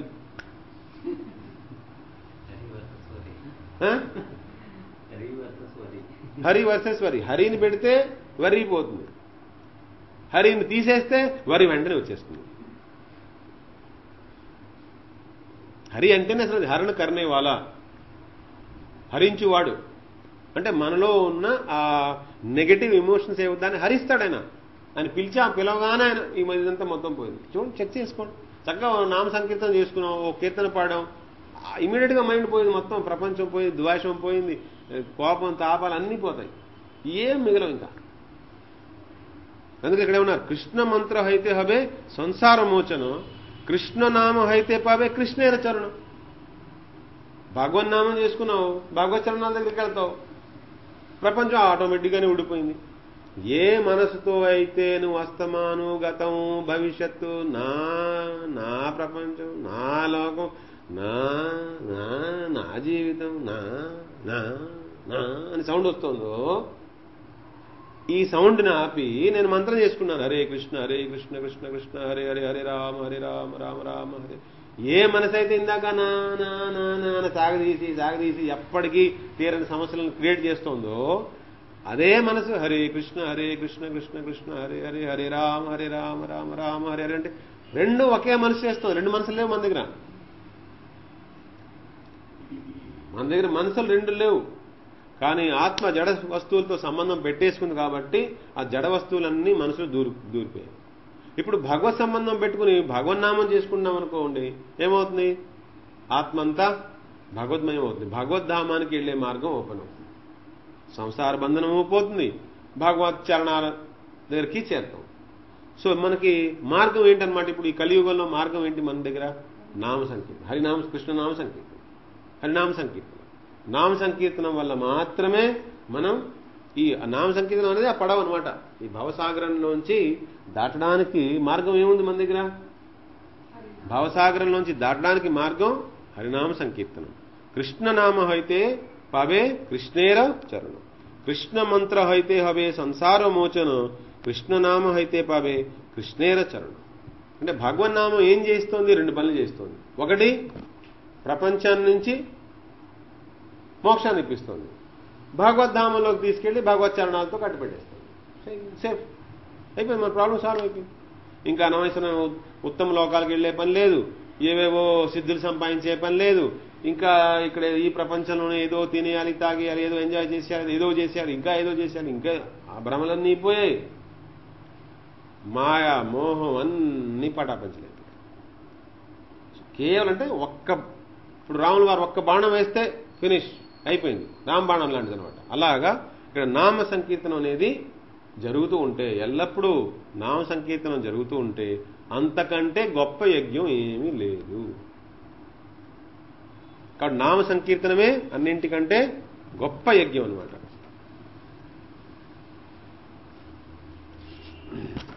ఇప్పుడు ఇక్కడేమన్నారు, శ్రేయాన్ ద్రవ్యమయాద్యజ్ఞ జ్ఞానయజ్ఞ పరంతప్ప అన్నారు కదా. సర్వకర్మాఖిలం పార్థ జ్ఞానే పరిసమాప్తం. అంటే ద్రవ్యముతో కూడి ఉన్న, ద్రవ్యాలతో కూడి ఉన్న యజ్ఞాల కంటే జ్ఞానయజ్ఞం శ్రేష్టం. ఎందుకంటే జ్ఞానయజ్ఞం గనక జరిగితే అందులో అన్ని కర్మ యొక్క ఫలితాలు అందులో డిజాల్వ్ అయిపోతాయి. కర్మ బంధనం, కర్మ ఫలితాలు డిజాల్వ్ అయిపోతాయి. కాబట్టి ఒక న్యూ స్టేట్ ఆఫ్ ఎగ్జిస్టెన్స్ వస్తుంది, ఒక కొత్త ఎగ్జిస్టెన్స్ వస్తుంది. అయితే ఆ జ్ఞానం ఎలా వస్తుంది, ఆ జ్ఞానం మనకి ఎలా రావాలి, ఎలా వస్తుంది, అది మార్గం చెప్తున్నారు. తద్విద్ధి ప్రణిపాతేన పరిప్రశ్నేన సేవయా ఉపదేక్ష్యంతి తే జ్ఞానం జ్ఞానినస్తత్వదర్శినః. తద్విద్ధి అంటే దాన్ని తెలుసుకో. ఎవరిని తెలుసుకో? ఆ జ్ఞానాన్ని తెలుసుకో. ఎలా తెలుసుకుంటావు? ప్రణిపాతేన, దండవత్ ప్రణామాలు చేసి. ఎవరికి? గురువుకి. పరిప్రశ్నేన, కేవలం ప్రణామాలు చేసి సరిపోయిందా? సరిపోదు. పరిప్రశ్నేన, అప్రాప్రియేట్ క్వశ్చన్స్ అడిగి. అప్రాప్రియేట్ ఏదో క్వశ్చన్ అడగడం కాదు, మన జీవితంలో మనకేమైతే ఇబ్బంది వస్తుందో దాన్ని ఎలా రెక్టిఫై చేసుకోవాలో అది తెలుసుకుంటే చాలు. మనమే రీసెర్చ్ చేయక్కలేదు. ఉపనిషత్తు మీద రీసెర్చ్ చేసి థెసిస్ రాసి డాక్టరేట్ డిగ్రీ సంపాదించక్కలేదు. మన జీవితంలో ఉన్న సమస్యలు బయటపడిపోయి మనం ఒడ్డుకు చేరితే చాలు. దాని మీద రీసెర్చ్ చేయక్కలేదు. లేదా గురువుకి అసలు ఈ క్వశ్చన్ తెలుసో లేదో అని టెస్ట్ చేయడానికి అడగకూడదు, చాలా తప్పది. పరిప్రశ్న అంటే ఏంటి? పరిప్రశ్న అంటే యుక్తి సంగతమైనటువంటి, అంటే నిజంగా అసలు ఎందుకు ఇబ్బంది పడుతుంది, నేను ఎవరిని, నాకు ఎందుకు ఈ కర్మ పట్టింది, నేను ఇలా ఈ భవసాగరంలో దూరిపోయాను, ఇందులోంచి బయటకు వెళ్లే మార్గం ఏంటి, నా పరిస్థితి ఇలా ఉంది, నేనేం చేయాలి, మీరు ఇందులో పాండిత్యం సంపాదించారు కాబట్టి నాకు కొంచెం గైడెన్స్ ఇవ్వండి అని దండవత్ ప్రణామాలతో, సరైన యుక్తి సంగతమైనటువంటి ప్రశ్నలతో, ఏదో ప్రశ్న అడిగేవాడికి చెప్పేవాళ్ళు ఒక, చెప్పేవాడికి అడిగేవాళ్ళు ఒక అంటారు కదా, ఏదో పిచ్చి పిచ్చి ప్రశ్నలు వేయడం కాదు.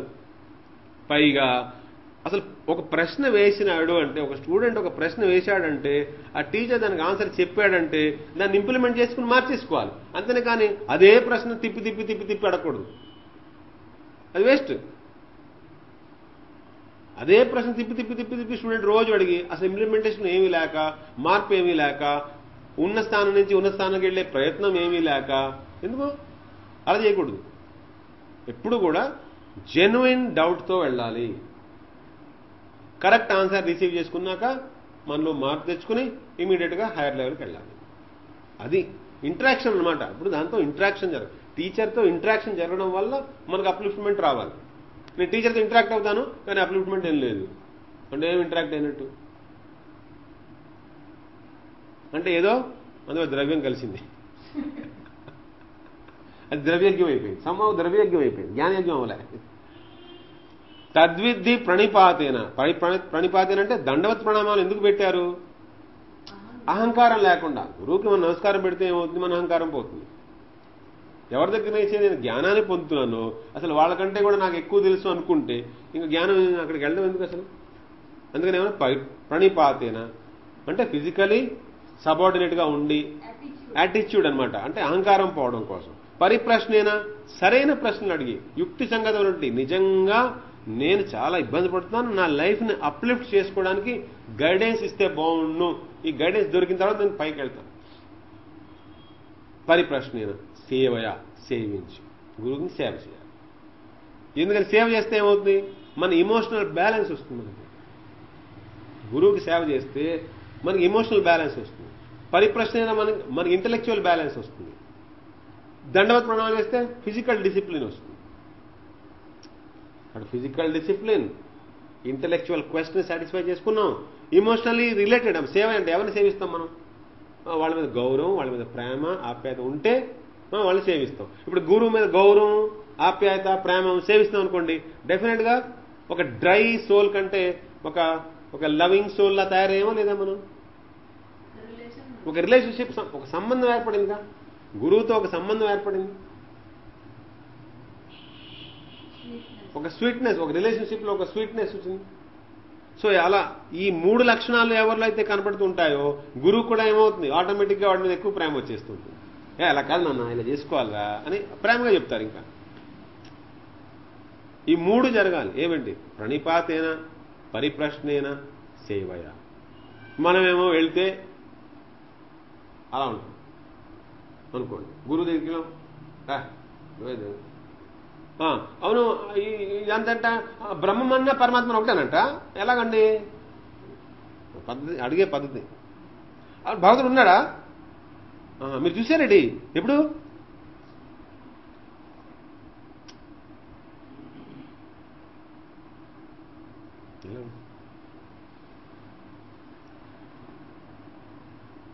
అంటే రాంగ్ స్టేట్లో కాకుండా రైట్ స్టేట్, అంటే రైట్ స్టేట్ ఆఫ్ యాటిట్యూడ్ పరంగా, ఫిజికల్ సర్వీస్ పరంగా, ఇంటలెక్చువల్ క్వెస్ట్ పరంగా అన్నీ కరెక్ట్గా ఉంటే తెలుస్తుంది. అందుకనే మనిషిని ప్రవర్తన బట్టి అర్థమవుతుంది ఎంత డెప్త్లో ఉన్నాడు. మనం చెప్పాము, వాడు ఎలా రిసీవ్ చేసుకున్నాడు, రిసీవ్ చేసుకున్నాక ఎంత బాగుపడతాడు, ఎంత వింటాడు, ఎంత ఆచరణలో పెడతాడు, ఎంత ఉన్నతానికి వెళ్తాడు అని తెలిసిపోతాయి. ఊరికే షోకి అడుగుతున్నాడా, లేకపోతే తన జ్ఞానాన్ని మనకు చెప్పడానికి తెలియజే, నాకు ఇవన్నీ కూడా తెలుసు అని చెప్పడానికి మాట్లాడుతున్నాడా, లేకపోతే నిజంగానే అతనికి ఇబ్బంది ఉండి క్యూరియాసిటీతో అడిగి తెలుసుకోవడానికి జిజ్ఞాస ఉందా, అన్నీ తెలుస్తాయి. కాబట్టి గురువు దగ్గరికి వెళ్ళినప్పుడు మన తింగరాశ లేకుండా పద్ధతి ప్రకారంగా చేసుకుంటే, ఎందుకంటే చాలా సబ్లైమ్ విషయం ఇది, చాలా డీప్ విషయం. భగవత్ సాక్షాత్కారం కానివ్వండి, మోక్షం కానివ్వండి, ఉన్న స్థానం నుంచి ఉన్నత స్థానానికి వెళ్ళడం కానివ్వండి, మన ఫిజికల్గా మనం రకరకాల అలవాట్లో పడిపోయి ఉన్నాం. రకరకాల అలవాట్లలోంచి, రకరకాల మనోవికారాల్లోంచి బుద్ధి ఇంకా అసలు పరిపక్వత లేదు. అంత నికృష్టమైన స్థితిలో మనం ఉండి అంత ఉన్నత స్థానానికి వెళ్ళాలంటే ఎంత డిసిప్లిన్ కావాలి? మనం ఒక ఎగ్జామ్ పాస్ అవ్వాలి, లేదా స్కూల్కి వెళ్ళాలి, డ్యూటీ చేసుకోవాలంటేనే బెల్ కొడితేనే కానీ లోపల వెళ్ళాలి, రూల్ పెడుతున్నారే, ఎంత డిసిప్లిన్ కావాలి? అసలు భౌతిక ప్రపంచంలోనే మనకి ఇంత డిసిప్లిన్ అవసరం వస్తే భగవద్ దాకా వెళ్ళాలంటే ఎంత డిసిప్లిన్ కావాలి? అవన్నీ నాకేం వద్దు, నేనేం యాక్సెప్ట్ చేయను అంటే దాని అర్థం ఏంటి? అంటే లోపల ఎంత అహంకారం, మదం పెరిగిపోయింది. కాబట్టి మన ప్రశ్న అడిగినప్పుడు దాని సమాధానం రిసీవ్ చేసుకునే పద్ధతిలో, రిసీవ్ చేసుకున్నాక అసలు ఎలా రియాక్ట్, ఏం చేసాం తర్వాత, రిసీవ్ చేసుకున్నాక ఏం చేసాం? టర్మినల్ బిహేవియర్ అంటారు దాన్ని. టర్మినల్ బిహేవియర్ అంటే ఏంటి? ఒక స్టూడెంట్ ఒక టీచర్తో ఇంటరాక్ట్ అయిన తర్వాత టర్మినల్ బిహేవియర్ చేంజ్ అయిపోవాలి. అంటే ఇంతకు ముందు వచ్చిన స్టూడెంట్ ఇప్పుడు లేడు, ఇంకా ఇప్పుడు టీచర్ చెప్పిన గైడెన్స్ ప్రకారంగా ఒక కొత్త వ్యక్తిత్వం అందులోంచి వచ్చి ఆ రైట్ లైవింగ్ వచ్చేసింది వాడికి. ఆ టర్మినల్ బిహేవియర్ ఏమీ లేదు. ఓ సంవత్సరం అయినా లేదు, 2 సంవత్సరాలు లేదు, 10 సంవత్సరాల తర్వాత కూడా టీచర్ లాగా ఉన్నాడు, స్టూడెంట్ లాగా ఉన్నాడు. ఇంకా ఇంటరాక్షన్ ఏం జరిగింది?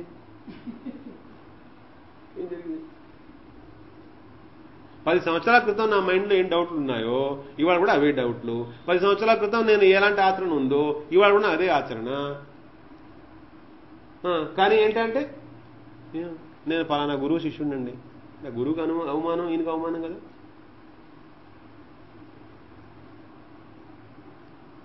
రైట్ యాటిట్యూడ్లో వర్క్ చేయాలి. తద్విద్ధి ప్రణిపాతేన పరిప్రశ్నేన సేవయా ఉపదేక్ష్యంతి తే జ్ఞానం జ్ఞానినస్తత్వదర్శినః. చూడండి, ఈ 3 గనక అంటే ప్రణిపాతేన, పరిప్రశ్నేన, సేవయ, ఈ 3 కరెక్ట్ గా ఉన్నాయని ఒక స్టూడెంట్ లో కనిపించాయనుకోండి, ఎవరికి? ఆ గురువుకి. ఆయన ఏం చేస్తాడు? ఉపదేక్షంతి తే జ్ఞానం, వాళ్ళు ఖచ్చితంగా నీకు ఈ జ్ఞానాన్ని ప్రసాదిస్తారు. ఎవరు వాళ్ళు? 2 లక్షణాలు చెప్పారు. ఏమేంటి? జ్ఞానినః తత్వదర్శినః. జ్ఞానినః తత్వదర్శన. జ్ఞాన తత్వదర్శన, జ్ఞానాన్ని పొందడం అంటే శాస్త్రాలన్నీ పిండేశాడు, శాస్త్రాలలో అవకాశం పట్టేశాడు, మొత్తం నాలెడ్జ్ ఉంది. అంతే ఉందా? తత్వాన్ని చూశాడు, భగవత్ తత్వాన్ని చూశాడు. అంటే ఏంటి? గురువు అనేవాడి దగ్గర ఏముండాలి? నాలెడ్జ్, ఎక్స్పీరియన్స్ 2 ఉండాలి. నాలెడ్జ్ని విజ్డమ్గా మార్చేసుకున్న స్థితిలోకి వెళ్ళిపోయిన వాడు కావాలి. నాలెడ్జ్ డ్రై నాలెడ్జ్గా ఉంటే ఏమవుతుంది? ఎక్కడో ఒకటి మళ్ళీ తన వాసన ప్రకారంగా మన మైండ్లో ఏదో రాంగ్ విషయం దూరుస్తాడు. అదే తత్వదర్శి అనుకో, తత్వదర్శి అంటే భగవంతుడితో సమానం. ఇంకా భగవంతుడు చూసిన వాడు భగవంతుడితో సమానం. ఎందుకని? అంత క్వాలిటీ వస్తేనే కానీ ఆయన దర్శనం ఇవ్వడు. భగవంతుడు చూసినవాడు అంటే భగవద్ దర్శనాన్ని చేసుకున్నవాడు, తత్వదర్శనం చేసినవాడు అంటే ఏంటి, అంత ప్యూర్ స్టేట్లోకి వెళ్ళిపోయినవాడు. అంత ప్యూర్ స్టేట్లోకి వెళ్ళిపోయిన వాడు మ్యానిపులేట్ చేయడు. శిష్యుణ్ణి నా సుఖం కోసం ఎలా వాడుకోవాలి అనే మ్యానిపులేషన్ ఉండదు అక్కడ. కాబట్టి గురువు లక్షణం చెప్పారు అంటే ఒకే శ్లోకంలో చూడండి, గురువు లక్షణం చెప్పేశారు, శిష్యుల లక్షణం కూడా చెప్పేశారు. స్టూడెంట్ ఎలా ఉండాలి, ప్రణిపాతేన పరిప్రశ్నేన సేవయ చెప్పేశారా. గురువు ఎలా ఉండాలి, జ్ఞానిన తత్వదర్శనం, జ్ఞానం ఉండాలి, తత్వాన్ని చూసిన వాడే ఉండాలి, బుక్ నాలెడ్జ్ ఉండాలి, ఎక్స్పీరియన్స్ ఉండాలి, రెండు ఉండాలి. అలాంటి వాడు గురువు. మనకి ముండక ఉపనిషత్తు చెప్తుంది, తద్విజ్ఞానార్థం స గురుమేవాభిగచ్చేత్ సమిత్పాణి శ్రోత్రియం బ్రహ్మనిష్టం. ఉపనిషత్ మంత్రం అది. తద్విజ్ఞానార్థం, ఆ విజ్ఞానాన్ని, ఆ జ్ఞానాన్ని పొందడం కోసం ఏం చేయాలి, గురుమేవాభిగచ్చేత్, ఒక గురువు దగ్గరికి వెళ్ళాలి అన్నాడు. తద్విద్య ప్రణిపాత అంటే ఎలా, నీకు జ్ఞానం ఎక్కడి నుంచి వస్తుంది, నువ్వు ఐఐటి ర్యాంక్ కావాలనుకున్నావు, కాలేజీకి జాయిన్ అవ్వాలిగా, నేను జాయిన్ అవ్వనంటే అలా నాకు బ్రహ్మజ్ఞానం కావాలి, భగవద్జ్ఞానం కావాలి, ఆ జ్ఞానం ఉన్న గురువు దగ్గరికి వెళ్ళాలిగా. ఎలా వెళ్ళాలి, తద్విజ్ఞానార్థం స గురుమేవాభిగచ్చేత్, గురువు దగ్గరికి వెళ్ళాలి. ఎలా వెళ్ళాలి అంటే ఉత్తి చేతితో వెళ్ళకూడదు. ఎలా వెళ్ళాలన్నారు, సమిత్పాణి. సమిత్పాణి అంటే ఎలా వెళ్ళాలి అంటే, పూర్వం గురువు ఆశ్రమంలో ముఖ్యంగా వాళ్ళకి కావాల్సింది ఏంటి, వాళ్ళకి ఇబ్బంది అంటే గురువు ఏ పాయింట్ దగ్గర అయితే కొంచెం ఇబ్బందిగా ఉందో అక్కడ మనం హెల్ప్ చేయాలి. పూర్వం ఏంటి, పుల్లలతో నిప్పు వెలిగించేవారు. ఇప్పుడు గురువు ఉంటే గురుమాత ఉందనుకో, గురుమాత వంట వండేస్తుంది. కానీ పుల్లలు తేవాలంటే గురువు పెద్ద వయసు, ఆ పెద్ద వయసులో ఆయన పుల్లల్ని వేసుకొస్తాడు. ఆ గురువు వస్తే ధ్యానం ఎప్పుడు చేస్తాడు, తత్వదర్శనం ఎప్పుడు చేస్తాడు, శిష్యులు పాఠం ఏం చెప్తాడు, ఫిజికల్గా అలసిపోతే. కాబట్టి ఏమవ్వాలి, ఒక స్టేజ్కి వచ్చిన తర్వాత గురువుకి ఫిజికల్ సర్వీస్ని ఇవ్వాలి.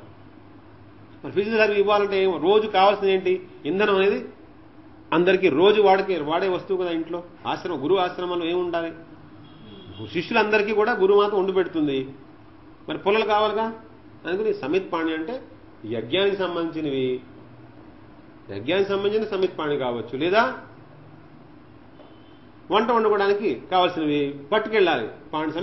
చేత్తో పట్టుకుని వెళ్ళి అవి ఇవ్వాలి. ఎందుకంటే ఆయనకు ఉపయోగపడేది, ఆయన తెచ్చుకోవడానికి కష్టపడేవి ఇవ్వాలి.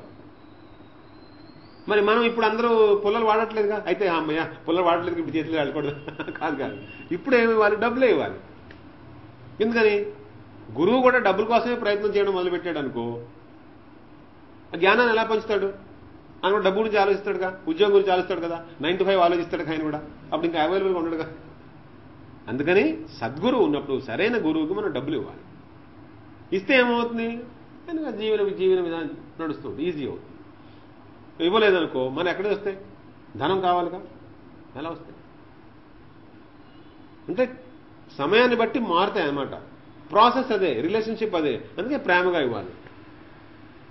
అంతేగాని ఇచ్చి పేపర్లో ఫోటో ఎంచుకోండి కదా, నేను ఈ దీనికి ఇంత డొనేషన్ ఇచ్చానండి.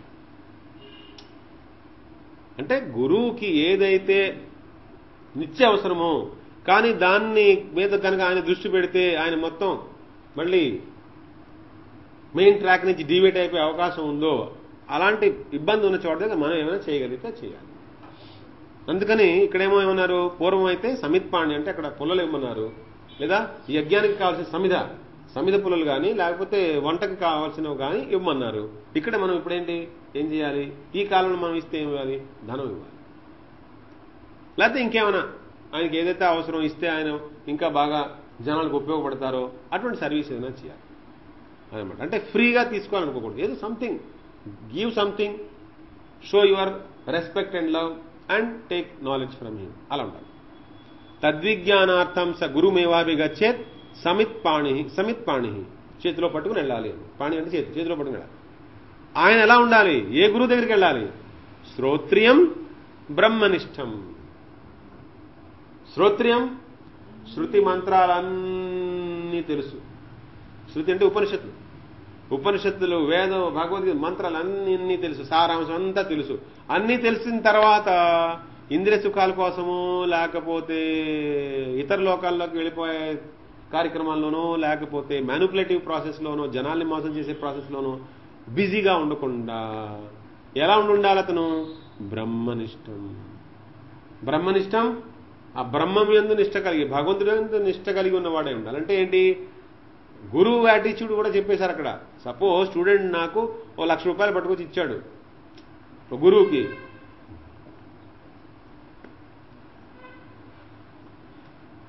ఒకడు 100 రూపాయలే పట్టుకొచ్చాడు. ఈ 3 క్లారిటీ చూస్తాడు. ఏం పట్టుకొచ్చాడు కాదు, ప్రణిపాతేన పరిప్రశ్నేన సేవ, 3 ఉన్నాయో చూసుకోవాలంతే గురువు. ఆ 3 ఉన్నాయనుకో వాడు సరైన శిష్యుడు. వాడు ఎంత పట్టుకొచ్చాడు, ఏమి ఇచ్చాడు దాని మీద దృష్టి కూడా. వీడు ఎక్కువ పట్టుకొస్తున్నాడు కాబట్టి వీడు పట్టుకోవాలి అనుకున్నాం అనుకో, ఇంకా వాడు బ్రహ్మనిష్ట ఎక్కడుంది? వాడు ధననిష్ట అయిపోయింది. అంటే గురువు నిష్ట డీవేట్ అవ్వకూడదు. గురువు ఎందులో నిష్ట అయి ఉండాలి? బ్రహ్మం మీదే నిష్ట, అంటే భగవంతుడి మీద నిష్ట కలిగి ఉండాలి. భగవంతుడి మీదే దృష్టి ఉండాలి గురువుకి. శిష్యుడికి ఆ జ్ఞానం మీద. అప్పుడు జ్ఞానం ఇక్కడ ఇంకో జ్ఞాన భండారం ఒకటి ఉంది. ఇందులో నేను జుర్రేసుకోవాలి, తాగేసుకోవాలి, లాగేసుకోవాలి. ఈ జ్ఞానం నాకు వచ్చిందా నా ప్రాబ్లం సాల్వ్ అయిపోతుందనే తపనతో వెళ్ళాలి. అహంకారంతోనో లేకపోతే గురువుని టెస్ట్ చేయడానికో వెళ్ళకూడదు. తద్విద్ధి ప్రణిపాతేన పరిప్రశ్నేన సేవయా ఉపదేక్షంతి తే జ్ఞానం జ్ఞానినస్తత్వదర్శినః యజ్ఞాత్వా న పునర్మోహం ఏవం యాస్యసి పాండవ येन భూతాన్యశేషేణ ద్రక్ష్యస్యాత్మన్యతో మయి. ఇలా గనక వెళితే, గురువు దగ్గరికి వెళ్ళి అలా జ్ఞానాన్ని పొందితే ఏమవుతుంది? ఇంకా నీకు మళ్ళీ మోహం రాదు. నీకు ప్రస్తుతం ఉన్న మోహం కాస్త పోతుంది. ఆ జ్ఞానం ద్వారా ఏమవుతుంది? మొత్తం జీవరాశులందరినీ ముందు నువ్వు అదంతా నీలోనే ఉన్నట్టుగా చూస్తావు. తర్వాత ఇవన్నీ పరమాత్మలో చూస్తావు. ఈ ప్రపంచం అంతా నాలోనే ఉందనుకుంటాం. అంటే మనసు రూపంలో ఈ ప్రపంచం ఎక్కడుంది? ఇప్పుడు మనలోనే ఉంది. కానీ మనం ఏంటి? ఆత్మ ఏంటి? భగవంతుడి అంశం. కాబట్టి ముందేమొస్తుంది? ఈ ప్రపంచం అంతా మనసులో ఉన్నట్టు, మనసు ఆత్మలో ఉన్నట్టు, ఆత్మ భగవంతుడి అంశం. కాబట్టి ఈ మొత్తం అంతా కూడా భగవంతుడిలో ఉన్నట్టు మనకు తెలుస్తుంది. ఏమంటున్నారు? ఈ జ్ఞానం గురువుల దగ్గరికి వెళ్ళి మనం ఆ జ్ఞానాన్ని పొందితే ఏమవుతుంది? ఆ జ్ఞానాన్ని పొందితే యద్ జ్ఞాత్వా, దేన్నైతే పొందిన తర్వాత, దేన్నైతే తెలుసుకున్న తర్వాత, నా పునర్మోహం, నీకు మళ్ళీ పునర్మోహం ఉండదు, మళ్ళీ మోహం ఉండదు. ఇటువంటి మోహం ఇంకా నీకు కలగదు. ఏన భూతాన్యశేషేణ ద్రక్ష్యస్యాత్మన్యతోమయి. ముందు ఈ మొత్తం యావత్ సృష్టిని ఎక్కడ చూస్తావు? నీలో చూసుకుంటావు. తర్వాత మళ్ళీ నీ ఆత్మ ఈ యావత్ సృష్టి ఎవరిలో చూస్తావు? భగవంతుడిలో చూస్తావు. ఎందుకని ఆత్మ యావత్ సృష్టి కూడా భగవంతుడి యొక్క అభివ్యక్తులే. జీవాత్మ భగవంతుడి యొక్క తటస్థ శక్తి, సృష్టి అంతా భగవంతుడి యొక్క బహిరంగ శక్తి యొక్క మార్పు. కాబట్టి ముందు ఇదంతా మనలో, మనం అందరూ మళ్ళీ భగవంతుడిలో. అంటే అల్టిమేట్ గా ఈ 2 తత్వాలు, అంటే సృష్టితత్వం, జీవతత్వం, ఈ సృష్టితత్వం జీవతత్వం రెండూ కూడా భగవత్తత్వంలోంచి వచ్చి భగవత్తత్వంలో ఉండి భగవత్తత్వంలో కలుస్తూ ఉన్నప్పటికీ భగవంతుడు ఎప్పుడూ ఈ రెండింటికంటే అతీతంగా ఉంటున్నాడు. ఇది అసలైన రహస్యం. భగవంతుల్లోంచే సృష్టి, భగవంతుల్లోంచే జీవరాశులు వస్తున్నారు, భగవంతుల్లోనే ఉంటున్నారు, భగవంతుల్లోనే కలుస్తున్నారు. కలిసినప్పటికీ భగవంతుడు ఈ 2 తత్వాల కంటే అతీతమైన తత్వం అని తెలుసుకుని ఇప్పుడు ఈ జీవాత్మ ఏమవుతున్నాడు? భగవంతుడే సర్వం అని తెలుసుకుని భగవంతుని ఆరాధించుకుంటూ దీని యొక్క ప్రభావాన్ని తన మీద ఇంకేం ఉండకుండా పోయింది. అంటే దాని మీద మోహం పోయింది. ఈ కనిపిస్తున్న ప్రపంచం మీద మోహం పోయింది. ఎందుకు పోయింది అంటే రహస్యం తెలిసిపోయింది. ఇదంతా నాలో కనపడుతోంది. ఈ 2 మళ్ళీ, అంటే ఈ సృష్టి, ఈ జీవాత్మ 2 కూడా భగవంతుడి యొక్క అభివ్యక్తులు. అంటే భగవంతుల్లో ఇవి 2 భగవంతుడి యొక్క అభివ్యక్తులు. కానీ రెండింటికంటే భగవంతుడు అతీతం. భగవంతుడు లేకుండా ఇవి 2 ఉండలేవు. ఇవి 2 లేకుండా భగవంతుడు ఉండగలడు. అంటే భగవంతుడు సర్వతంత్ర స్వతంత్రుడు. భగవంతుడు సర్వతంత్ర స్వతంత్రుడు, కానీ ఇవి రెండు డిపెండెంట్ ఎగ్జిస్టెన్స్. భగవంతుడి యొక్క అస్తిత్వం మీద, భగవంతుడి యొక్క కృప మీద ఇవి రెండు ఆధారపడి ఉన్నాయి. కాబట్టి బాగా మైండ్ అబ్జార్వ్ చేసుకోవాల్సిన పాయింట్ ఏంటి? ఇంద్రియాలతో చూస్తే సృష్టి కనపడుతుంది, జీవాత్మ భగవంతుడి యొక్క అంశం, సృష్టి భగవంతుడి యొక్క బహిరంగ శక్తి, జీవాత్మ భగవంతుడి యొక్క తటస్థ శక్తి. ఈ రెండు భగవంతుడి మీద ఆధారపడి ఉన్నాయి.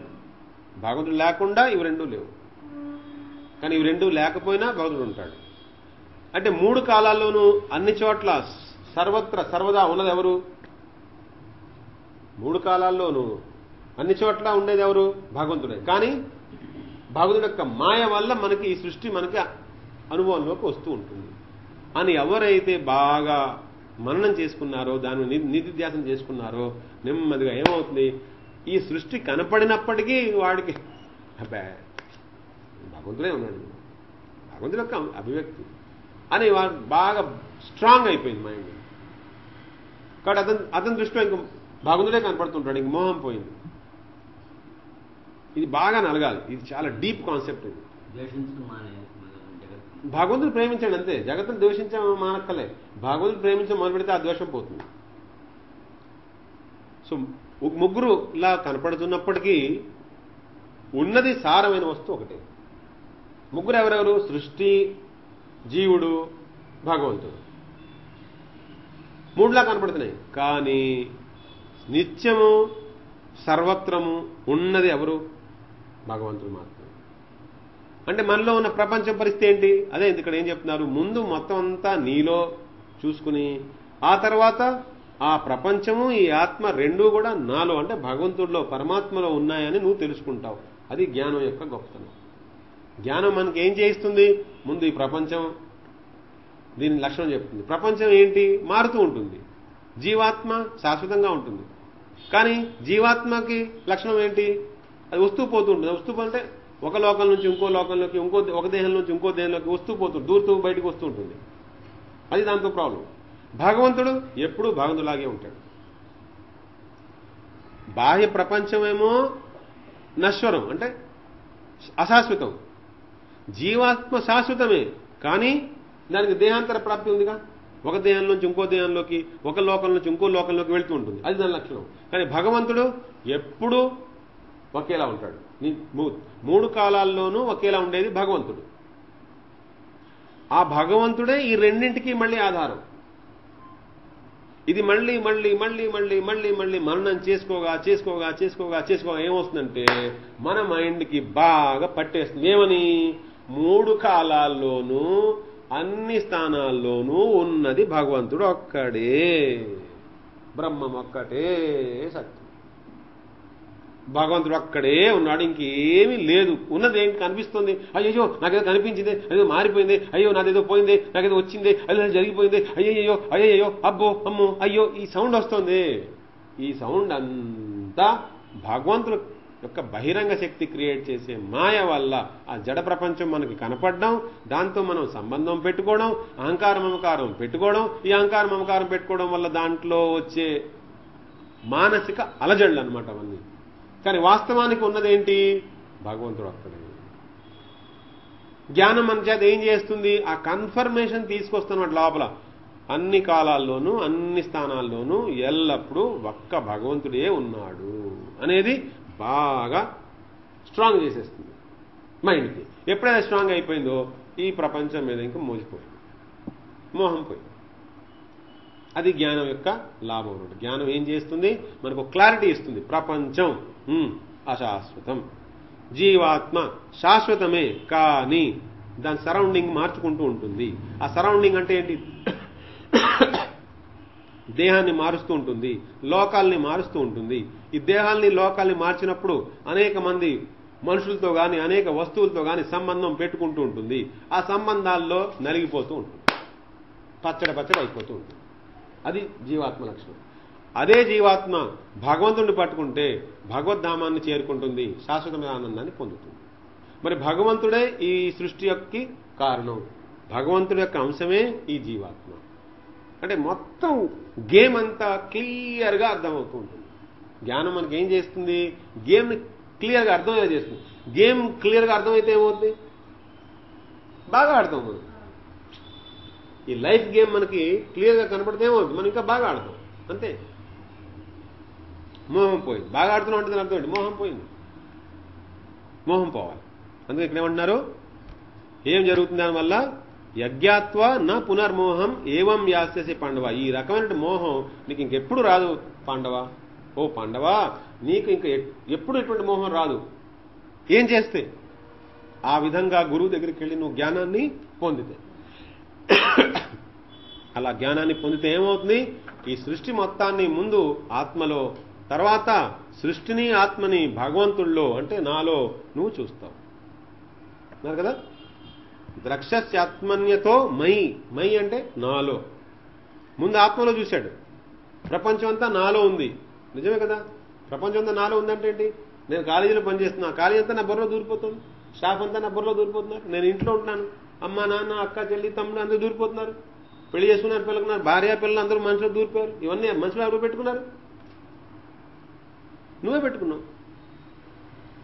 కాబట్టి ముందు ప్రపంచం అంతా నీలో ఉందని చూసుకుని ఈ ప్రపంచము నువ్వు కూడా నాలో ఉన్నావని తర్వాత తెలుసుకుంటావు. 2 స్టెప్స్ అన్నమాట. 2 స్టెప్ ప్రాసెస్. 2 స్టెప్స్ చెప్తున్నారు. ఇక్కడ ఏమంటున్నారు?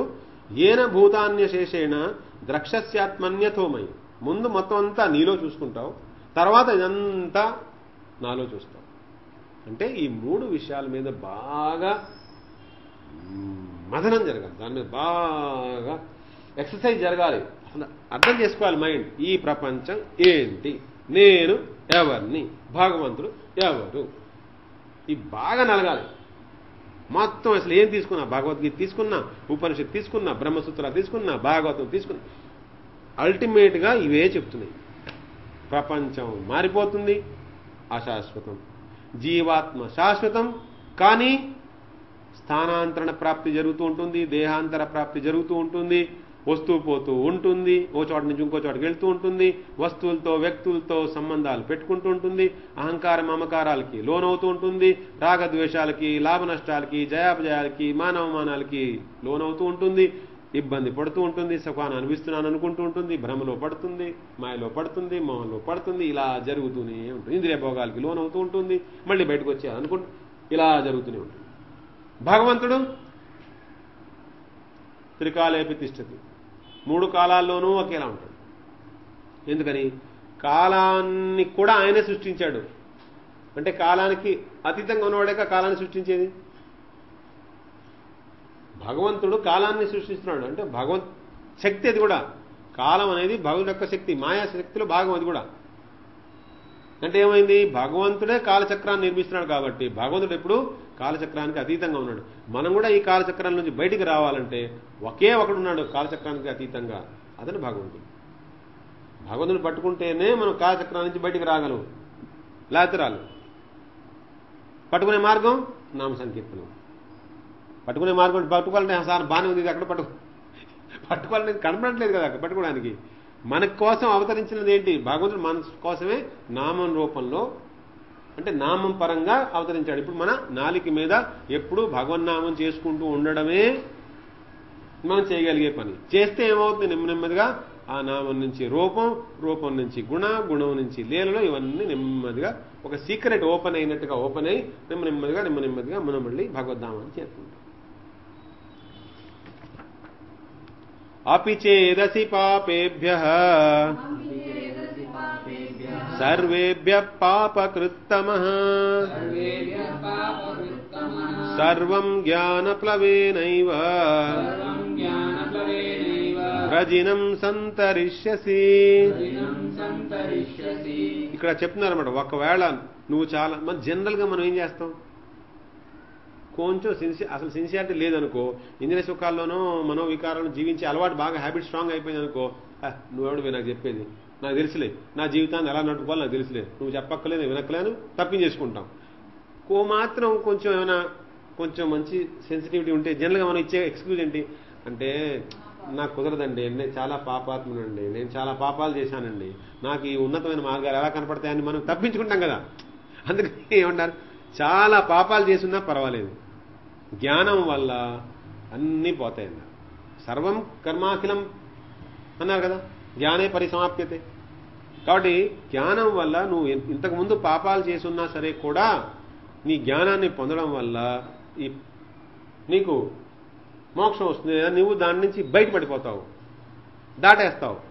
సర్వం జ్ఞానప్లవేనైవ వ్రజినం సంతరిష్యసి. ఈ జ్ఞానం అనే నౌక అంటే జ్ఞానం అనే పడవలో నువ్వు కూర్చుంటే ఇంతకుముందు చాలా పాపాలు చేసి ఉన్నా సరే కూడా ఈ సముద్రాన్ని నువ్వు దాటేస్తావు, పాప సముద్రాన్ని కూడా దాటేస్తావు. నువ్వు ఎంత పెద్ద పాపాలు చేసి ఉన్నా సరే ఆ పాప సముద్రాన్ని కూడా ఆ పడవతో దాటేయచ్చు అంటున్నారు. జ్ఞానం అని జ్ఞాన పడవతో అంటే ఏంటి? ఇప్పుడు ఇక్కడ ఆయన ఏముంది, ఆయన భగవంతుడు కదా, ఆయన ఏం చేయగలడు? ఆయన ఏమైనా చేయగలడు. కాసేపు ఒక గడ్డి పరక పెట్టి, ఉపనిషత్తు కథ ఉంది కదా, ఒక గడ్డి పరక పెట్టి వాయుదేవుడిని అడిగాడు కదా, నువ్వేం చేయగలవంటే వాయుదేవుడు అన్నాడు, నేను మొత్తం దీనిని ఎగరగొట్టేయగలన్నాడు. అబ్బా సరే దీన్ని ఎగరగొట్టు అన్నాడు. ఎంత శక్తి పెట్టినా కూడా ఆ గడ్డి పరకనే ఎగరగొట్టలేకపోయాడు. అగ్ని వచ్చాడు, అగ్ని వచ్చి ఏమంటున్నాడు? అగ్ని అడిగాడు నువ్వేం చేయగలంటే ఎవరినైనా కాల్ చేయగలన్నాడు. అది కాల్చు అన్నాడు. ఒక గడ్డి పరకని కాల్చలేకపోయాడు అగ్నిదేవుడు. అంటే దాని అర్థం ఏంటి? భగవంతుడు సర్వశక్తి సంపన్నుడు కాబట్టి ఆయన ఏ టైంలో ఎవరిని హైలైట్ చేయాలనుకుంటాడో ఆ టైంలో హైలైట్ చేసేస్తాడు. అది భగవత్ లక్షణం. అది ఇప్పుడు ఆయన దేని కన్విన్స్ అయ్యాడు? జ్ఞానం సుప్రీం రా బాబు, జ్ఞానం సుప్రీం రా బాబు, జ్ఞానం సుప్రీం రా బాబు అని కన్విన్స్ చేయడానికి డిటర్మైండ్ అనమాట. అందుకని ఏమంటున్నారు? నువ్వు చాలా పాపాలు చేసినా పర్వాలేదు, జ్ఞానం పడవ ఎక్కావంటే నువ్వు దడేస్తావు అంటున్నారు. ఆయనకి కర్మ మోడ్లోకి పనిచేస్తున్నాను అనుకో, అయ్యయ్యో నిష్కామ కర్మ చేసావంటే అయిపోయింది, ఫినిష్, నువ్వు ప్రాబ్లం సాల్వ్ అయిపోతుంది అంటాడు. ఇవన్నీ ఎందుకు అవన్నీ చేసి నన్ను ప్రేమించకపోతే ఏం ఉపయోగం నీకు? కాబట్టి భక్తే సుప్రీం అంటాడు. జనాలందరూ కొట్టుకుంటారు, భగవంతుడు జ్ఞానమే సుప్రీం, జ్ఞానమే సుప్రీం. చూడండి భగవద్గీతలో ఈ అధ్యాయంలో ఈ శ్లోకంలో ఇలా చెప్పాడు కదా అంటారు. చెప్పాడు జ్ఞానమే సుప్రీం. కర్మ సుప్రీం, కర్మ సుప్రీం, ఇదిగో కర్మ సుప్రీం ఈ అధ్యాయంలో ఈ శ్లోకం చెప్పాడు కదా, చెప్పాడుగా. భక్తి సుప్రీం, అలా కొట్టుకుంటుంటారు జనాలు, మూర్ఖులు అన్నారు. ఎందుకు అలా చెప్పారు? ఒక్కొక్క మనిషి ఒక్కొక్క స్థాయిలో ఉన్నాడు. వాడు అలా చేస్తే అక్కడి నుంచి నెమ్మదిగా నెమ్మదిగా నెమ్మదిగా నెమ్మదిగా వస్తారు. కానీ టోటల్ పిక్చర్ చూస్తే ఏంటి? నిష్కామ కర్మ ఇంపార్టెంట్, జ్ఞానం ఇంపార్టెంట్, భక్తి ఇంపార్టెంట్. ఫైనల్గా వచ్చేది భక్తి. నిష్కామ కర్మయోగం నుంచి అంతఃకరణ శుద్ధి, అంతఃకరణ శుద్ధి నుంచి జ్ఞానం, జ్ఞానం తర్వాత ప్రేమ. ప్రేమ వచ్చేసిందంటే ఇంకేమంతా స్వీట్ స్వీట్ అయిపోయింది కదా. అంతా మధురం మధురం మధురం మధురం, అధరం మధురం, వదనం మధురం, గీతం మధురం, శయనం మధురం, ఇంకా చలనం మధురం, వసితం మధురం, ఇంకా అన్ని మధురమే. ప్రేమ వచ్చేస్తే అంతా మధురమే, ప్రేమ లేకపోతే అంతా డ్రై. హృదయంలో భగవంతుడి మీద ప్రేమ వచ్చేస్తే అంతా మధురమే, లేకపోతే అంతా కష్టమే. అవునా? అందుకని ఏమంటున్నారు? ఎంత పాపాలు చేసినా పర్వాలేదు, జ్ఞానం యొక్క పడవ ఎక్కావంటే నువ్వు దాటేస్తావు. యథైదాంసి సమిద్ధోగ్ని భస్మసాత్ కురుతేర్జున జ్ఞానాగ్ని సర్వకర్మాణి భస్మసాత్ కురుతే తథా. దాన్ని ఇంకా సపోర్టివ్ ఆర్గ్యుమెంట్ ఇస్తున్నారు అనమాట. ఏమని? ఏ విధంగా అయితే సమిధ అగ్నిలో వేస్తున్నప్పుడు అది మండిపోతుంది కదా, భస్మం అయిపోతుంది కదా, అలాగే మన పాత కర్మలు, పాత వాసనలు అన్నీ కూడా జ్ఞానయజ్ఞంలో భస్మం అయిపోతాయి. జ్ఞానయజ్ఞంలో భస్మం అయిపోతే ఏమవుతుంది? ఇప్పుడు విత్తనాల్ని మనం వేయించేసామనుకోండి, వేడిగా బాగా వేయించేసి నాటితే ఏమవుతుంది? ఇంక మనకు విత్తనంలా ఉంటే మళ్ళీ మొక్క వస్తుంది. కానీ విత్తనాలు వేయించేసాం శుభ్రంగా, ఫ్రై చేసేసి అప్పుడు మళ్ళీ రాదు. అలా జ్ఞానాగ్నిలో మన మనసు ఎప్పుడైతే బాగా వేగిపోయిందో ఇంక దాని నుంచి మళ్ళీ ఆ చక్రంలోకి వెళ్ళాం, కర్మచక్రంలోకి మనం వెళ్ళాం. నహి జ్ఞానేన సదృశం పవిత్రమిహ విద్యతే తత్స్వయం యోగ సంసిద్ధః కాలేనాత్మని విందతి. కన్విన్స్ అనమాట. జ్ఞానం ఎందుకు సుప్రీం అని డిసైడ్ అయిపోయారు. మొత్తం దానికి సపోర్టివ్ లాజిక్ అంతా ఫ్రీ, ఒకటి తర్వాత ఒకటి ఇచ్చేస్తారు లాజిక్. ఇప్పుడు ఏమంటున్నారు? అసలు జ్ఞానం కంటే పవిత్రం ఇంకేమీ లేదన్నారు. ఎందుకని? అందులో నువ్వు మునిగావా నీ పాపాలన్నీ కడుక్కుపోతాయి. అందుకేమన్నా తత్స్వయం యోగ సంసిద్ధ, తత్స్వయం యోగ, ఎవరైతే యోగ సంసిద్ధుడు అంటే నిష్కామ కర్మయోగం చేసి ఎవరైతే అంతఃకరణ శుద్ధి చేసేసుకున్నాడో అటువంటి వాడు తత్స్వయంగానే అతను స్వయంగానే కాలేనాత్మని, కాలేన అంటే కాలక్రమంలో, అంటే కొంత టైం గ్యాప్ అవసరం అనమాట, కాలక్రమంలో తెలుసుకుంటాడు. ఏమని తెలుసుకుంటాడు? ఆ జ్ఞానం కంటే పవిత్రమైన ఇంకేం లేదండి. ఎందుకని? జ్ఞానం కంటే పవిత్రం ఇంకేమీ లేదు. ఎందుకని? అందులో కనుక మునిగితే మన పాప కర్మ చేసే ఆ ప్రవృత్తి మొత్తం అంతా పోయి కొత్త ఛానల్ స్టార్ట్ అవుతుంది. ఇప్పుడు ఏదో జ్ఞానం రావాలిగా. ఇప్పుడు వాల్మీకి ఉన్నాడు, రత్నాకర్ అనే అతను ఒక డకాయిట్ అతను, అవునా కదా, దోపిడీ దొంగ. మరి జ్ఞానం సంపాదించాడు, గురు సంపర్కం జరిగింది, నాలెడ్జ్ ట్రాన్స్ఫర్ అయింది, మొత్తం పాదంతా పోయి పాత వ్యక్తిత్వం పోయి కొత్త వ్యక్తిత్వం వస్తుంది. అది జరుగుతుంటేనే జ్ఞానం వచ్చినట్టు. పాత వ్యక్తిత్వం పోవట్లేదంటే మనం ఏం జ్ఞానం అవ్వనట్టు, జ్ఞానం ఏం అవ్వలే. అదే గుర్తుపెట్టుకోవాలి. నహి జ్ఞానేన సదృశం పవిత్రమిహ విద్యతే తత్స్వయం యోగ సంసిద్ధ కాలేనాత్మని విందతి. అయితే ఎవరికి వస్తుంది జ్ఞానం? శ్రద్ధావాన్ లభతే జ్ఞానం తత్పర సంయతేంద్రియ జ్ఞానం లబ్ధ్వా పరాం శాంతిం అచిరేణాధిగచ్చతి. శ్రద్ధావాన్ లభతే జ్ఞానం. ఎవరికి జ్ఞానం వస్తుంది? శ్రద్ధ ఉన్నవాడికి వస్తుంది. శ్రద్ధ లేకపోతే రాదు. గురువు ఎందు శ్రద్ధ లేదు, శాస్త్రం ఎందు శ్రద్ధ లేదు, మనలో ఉన్న శక్తి మనం కొంచెం వేరే విధంగా వాడుకోవడం వల్ల ఉన్నత స్థాయికి వెళ్ళొచ్చు, దీనికంటే బెటర్ లైఫ్ లీడ్ చేయొచ్చు అని ఒక తపన ఉండాలిగా. శ్రద్ధావాన్ లభతే జ్ఞానం తత్పర, దాని యందు మనసు కలిగి ఉన్నాడు, దానికోసం సాధన చేయడానికి రెడీగా ఉండాలి. అదే నాకు కావాల్సి, ఇదే నా టార్గెట్, ఇదే నా గోల్, నాకు ఇదే కావాలి అనే దాని యందు ఉండాలి, ఆసక్తి ఉండాలి. అది లేకపోతే కష్టం. అంటే తత్పర అంటే సాధన పరాయణ అని అర్థం. అంటే ఏం చేస్తే ఆ జ్ఞానం మనకు వస్తుందో, ఏం చేస్తే వచ్చిన జ్ఞానం అబ్బి మన దగ్గర నిలకడగా ఉంటుందో, ఏం చేస్తే ఆ జ్ఞానం విజ్ఞానంలా మారుతుందో, దానికి సంబంధించిన సాధన ఏదైతే చెప్పారో ఆ సాధన ఎప్పుడు చేసుకుంటూ ఉండాలిగా. ఆ సాధన చేయకపోతే ఏమవుతుంది? మళ్ళీ మన ఓల్డ్ మైండే, ఓల్డ్ పర్సనాలిటీయే. అందుకే ఇక్కడ ఏమంటున్నారు? తత్పర. ఇంకేమంటున్నారు? సంయతేంద్రియ. ఎందుకని? అది చాలా ఇంపార్టెంట్. డిస్టర్బెన్స్ ఎక్కడ క్రియేట్ అవుతుంది? ఇంద్రియాలే డిస్టర్బెన్స్ క్రియేట్ చేస్తున్నాయి. మన ఇంద్రియాలే మన శత్రువులు, మన ప్రపంచంతో కట్టుబడేస్తున్నాయి. కాబట్టి సంయతేంద్రియ అయి ఉండి, సాధన పరాయణుడై ఉండి, శ్రద్ధతో ఎవరైతే ఉన్నాడో వాడికి జ్ఞానం లభిస్తుంది. సో జ్ఞానం లభించడానికి మామూలుగా కాలేజీలో చదువుకున్నా ఇదే, స్పిరిచువల్ లైఫ్ అయినా ఏదైనా ఒకటే. ఇక్కడేమో బ్రహ్మజ్ఞానం, అక్కడేమో బాహ్య జ్ఞానం. ఇది జ్ఞానం, అది జ్ఞానమే. ఏం కావాలి? శ్రద్ధ ఉండాలి, సాధన పరాయణత ఉండాలి, సంయతేంద్రియ, ఇంద్రియాలని కంట్రోల్లో ఉంచుకోవాలి. ఈ మూడు ఉంటే జ్ఞానం వస్తుంది. జ్ఞానం వస్తే ఏమవుతుంది? జ్ఞానం లబ్ధ్వా పరాం శాంతి. జ్ఞానం గనక వచ్చిందా పరాం శాంతి. ఎప్పుడు? అచిరేణాది. అచిరేణ అంటే no time, within no time. మరి ఇందాకేమన్నారు? తత్స్వయం యోగ సంసిద్ధ కాలేనాత్మని వినతి.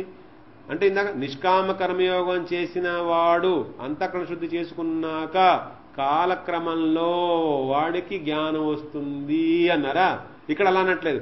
జ్ఞానం వచ్చిన వెంటనే శాంతి వస్తుంది. జ్ఞానం రావడానికి కాలక్రమం ఉన్నారు, కానీ జ్ఞానం వచ్చిన తర్వాత ఇంక టైం లేదు. అచిరేణ అందుకే కాలేన అంటే కాలక్రమంలో, అచిరేణ అంటే వెంటనే. రెండు పదాలు ఉన్నాయి. నిష్కామ కర్మయోగం తర్వాత అంతఃకరణ శుద్ధి జరిగిన తర్వాత కాలక్రమంలో జ్ఞానం వస్తుంది. కానీ ఎప్పుడు ఎవరికి వస్తుంది చెప్పారు? శ్రద్ధ, తత్పర, సంయతేంద్రియ. జ్ఞానం వచ్చిన వెంటనే ఏమవుతుంది? పరాం శాంతి అచిరేణాది గచ్చతి, వెంటనే వచ్చేస్తుంది. మరి ఈ మూడింటికి వ్యతిరేకంగా ఉన్నవాడి పరిస్థితి ఏంటి? వాడి శ్రద్ధ లేనివాడి పరిస్థితి ఏంటి? అజ్ఞశ్చ శ్రద్ధదానశ్చ సంశయాత్మా వినశ్యతి నాయం లోకోస్తి న పరః న సుఖం సంశయాత్మనః. అజ్ఞశ్చ, అజ్ఞ అంటే జ్ఞానం లేదు. పోనీ తెలుసుకోవాలని తపనుందా? లేదు. శ్రద్ధ కూడా లేదు, అశ్రద్ధ.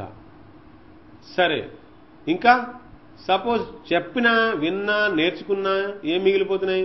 సంశయాలు మిగిలిపోతున్నాయి, డౌట్స్ మిగిలిపోతున్నాయి. అటువంటి వాడి పరిస్థితి ఏంటి? వినశ్యతి, వాడు నాశనం అయిపోతాడు. నిర్మోహమాటంగా చెప్తున్నాడు. అటువంటి వాడు నాశనం. వినశ్యతి అంటే వినశ్యతి అంటే ఏమైంది? వాడికి మానవ జన్మ ఇచ్చిన వాడు ఏం చేశాడు? వేస్ట్ చేసుకున్నాడు లైఫ్. ఏమైంది ఇక్కడ? అజ్ఞ, జ్ఞానం లేదు. అశ్రద్ధ, శాస్త్రం మీద శ్రద్ధ లేదు, గురువు మీద శ్రద్ధ లేదు. చూడు, శాస్త్రం మీద గురువు మీద శ్రద్ధ లేకపోతే తర్వాత ఉన్న జీవితం ఏమవుతుంది? పశుతుల్య జీవితం అయిపోతుంది.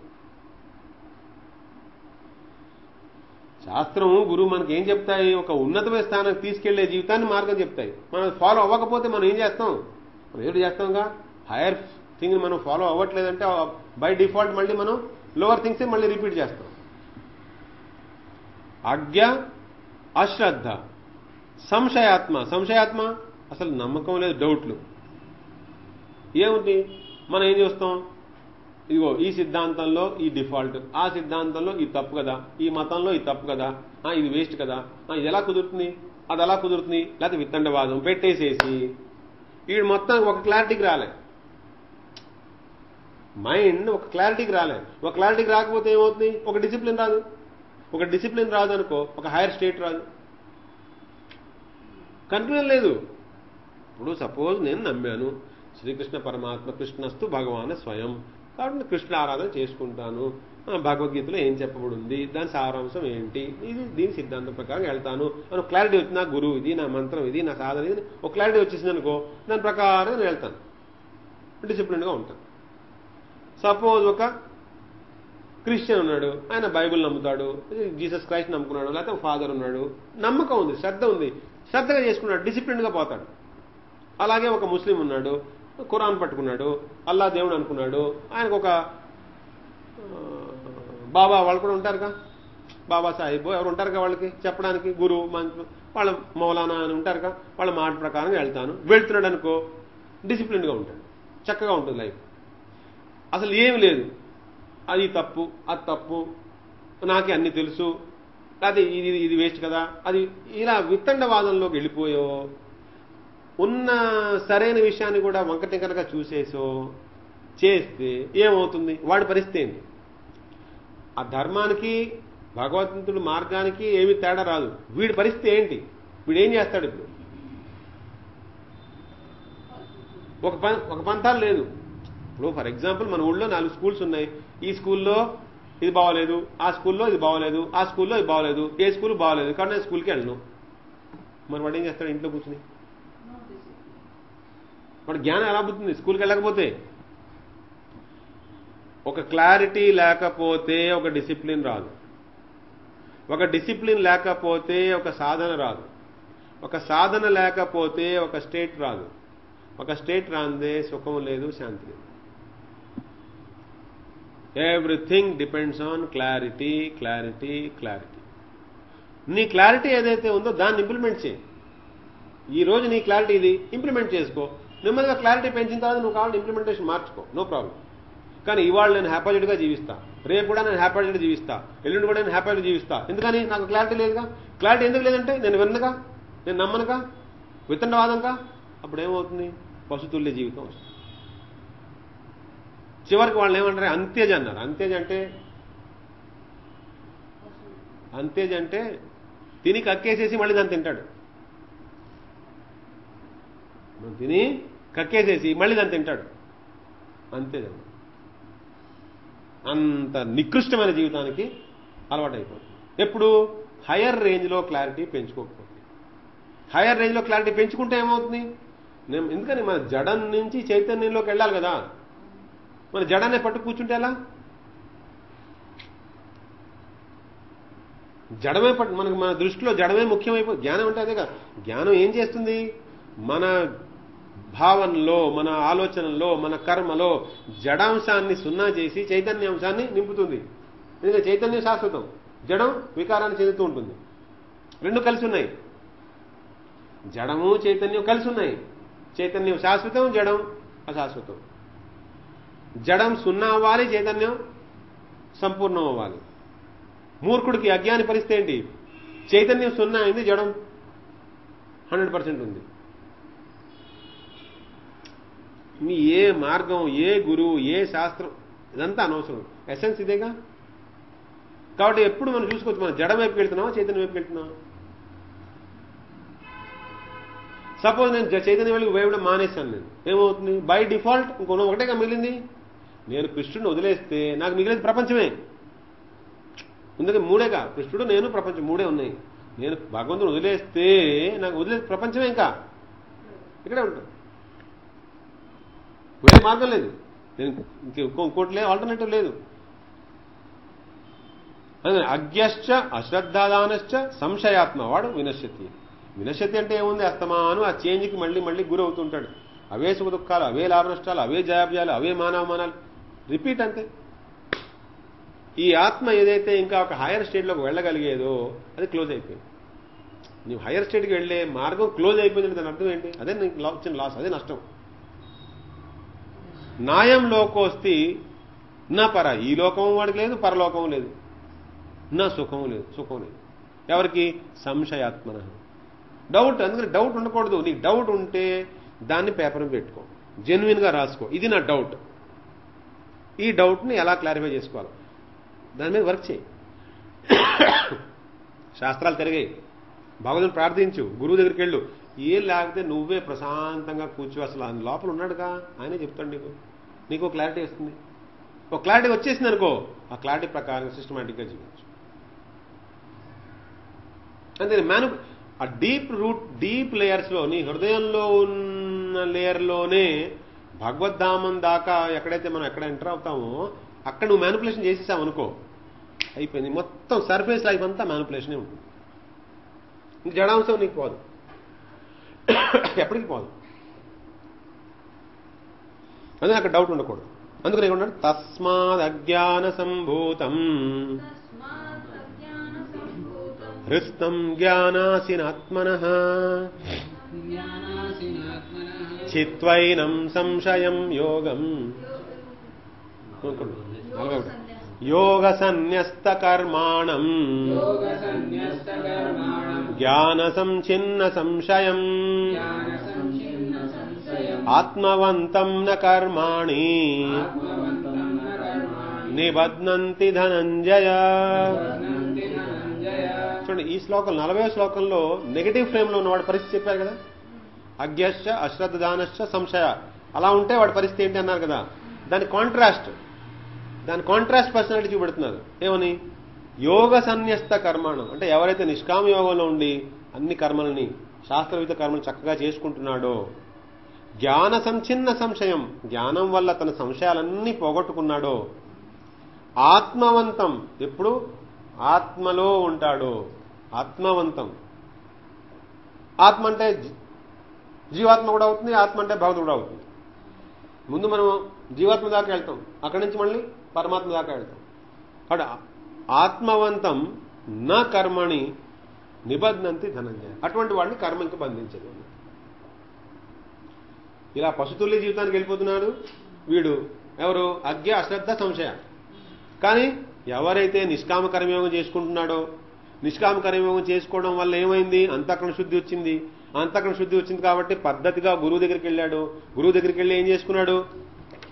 3 విషయాలు చెప్పారు కదా. ప్రణిపాతేన, పరిప్రశ్నేన, సేవయ, ఈ 3 చేశాడు. ఆ గురువు కూడా ఎటువంటి గురువు అంటే జ్ఞానిన తత్వదర్శన. ఆ గురువు సరైన విషయాన్ని నేను చెప్పేశాడు.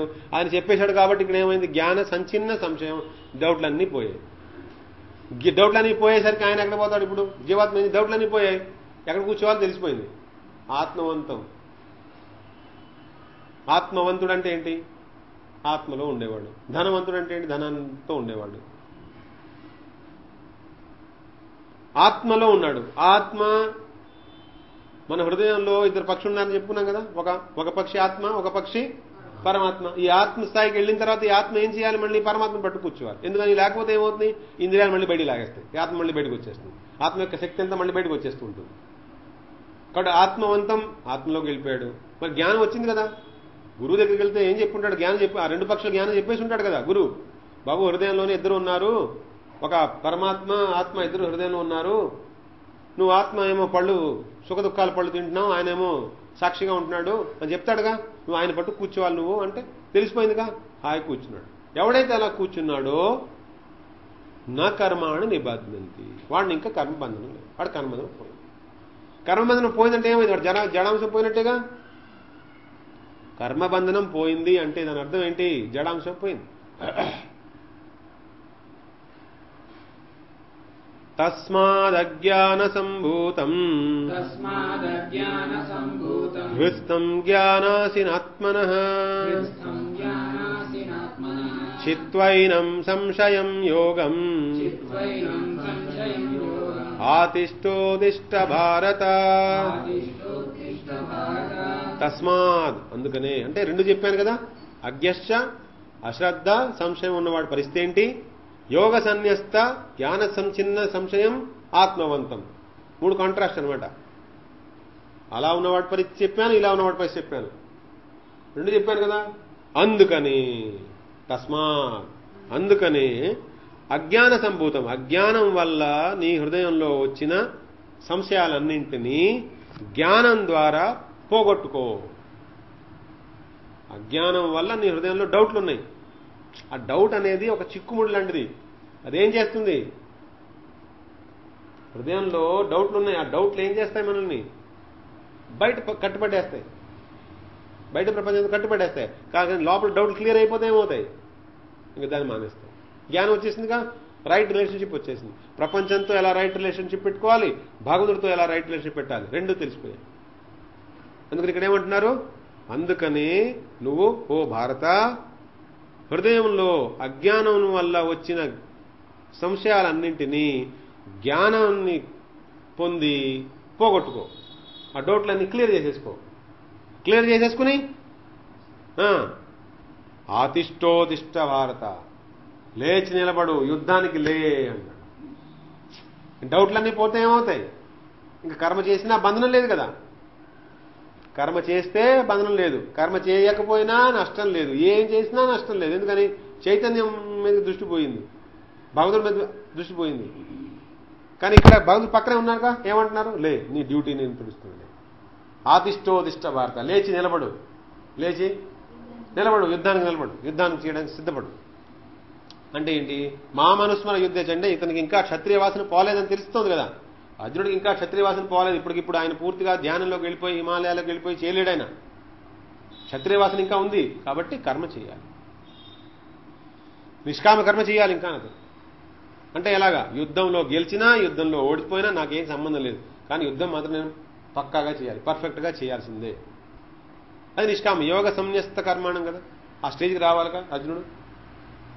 కాబట్టి మనం కూడా మన హృదయంలో డౌట్లుంటే చక్కగా దాన్ని ముందు అసలు మన డౌట్ ఏంటో ముందు ఫ్రేమ్ చేసుకోవాలి. ఆ డౌట్ని క్లియర్ చేసుకోవాలి. డౌట్ క్లారిఫై అయిపోయిన తర్వాత రెక్లెస్ బిహేవియర్ వస్తుంది అంటే అది చాలా దరిద్రం. డౌట్స్ క్లారిఫై అయిపోయిన తర్వాత రైట్ బిహేవియర్ రావాలి. అంతే కదా. అంటే ఏంటి? సపోజ్ ఒక కాన్సెప్ట్ చెప్పాము, నీకు డౌట్లు ఉన్నాయి, డౌట్ క్లారిఫై అయిపోయిన తర్వాత ఆ ప్రాబ్లమ్స్ అనేది కరెక్ట్గా సాల్వ్ చేయాలిగా. నువ్వు మళ్ళీ రెక్లెస్గానే తప్పులు చేస్తున్నాడు, నువ్వు కాన్సెప్ట్ నీకు అర్థం లేదు. అందుకని తస్మాత్ అజ్ఞాన సంభూతం హృస్తం జ్ఞానసినాత్మన చిత్వైనం సంశయం యోగం ఆతిష్టోదిష్ట భారత. ఎప్పుడైతే మన హృదయంలో ఆ డౌట్లన్నీ పోయాయో, క్లారిటీ వస్తుందో, ఆ క్లారిటీ మనకు ఒక డిసిప్లిన్ని, ఆ డిసిప్లిన్ మనకి మన సాధన ప్రాణత్వం మనని ఒక ఉన్నతమైన స్థానంలోకి తీసుకెళ్ళి భగవంతుడితో మనం ఎప్పుడు కనెక్టెడ్గానే ఉన్నామనే భావన మనలో కనెక్ట్ చేస్తుంది.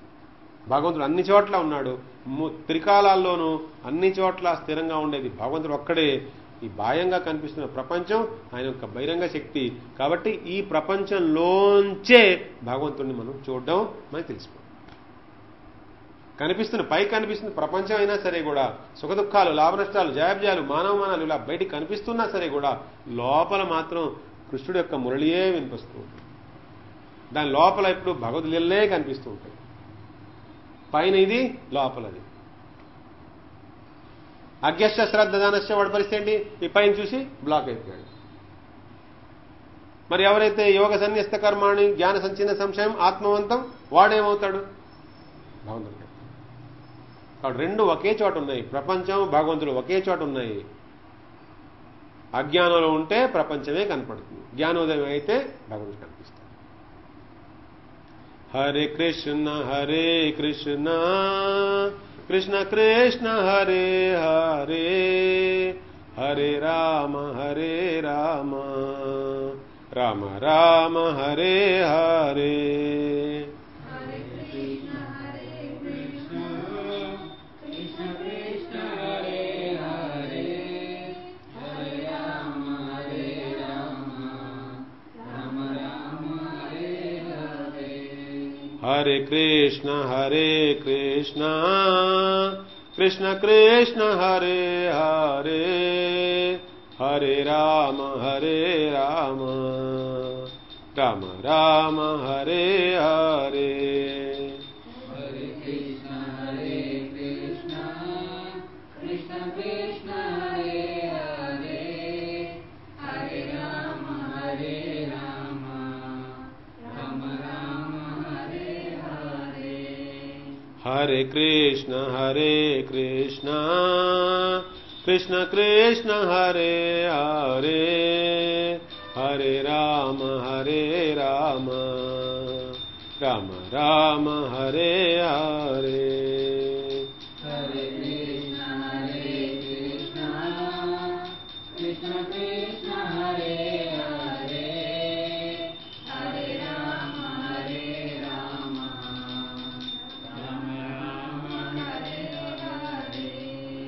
बोलो श्री वृंदावन बिहारी लाल की जय.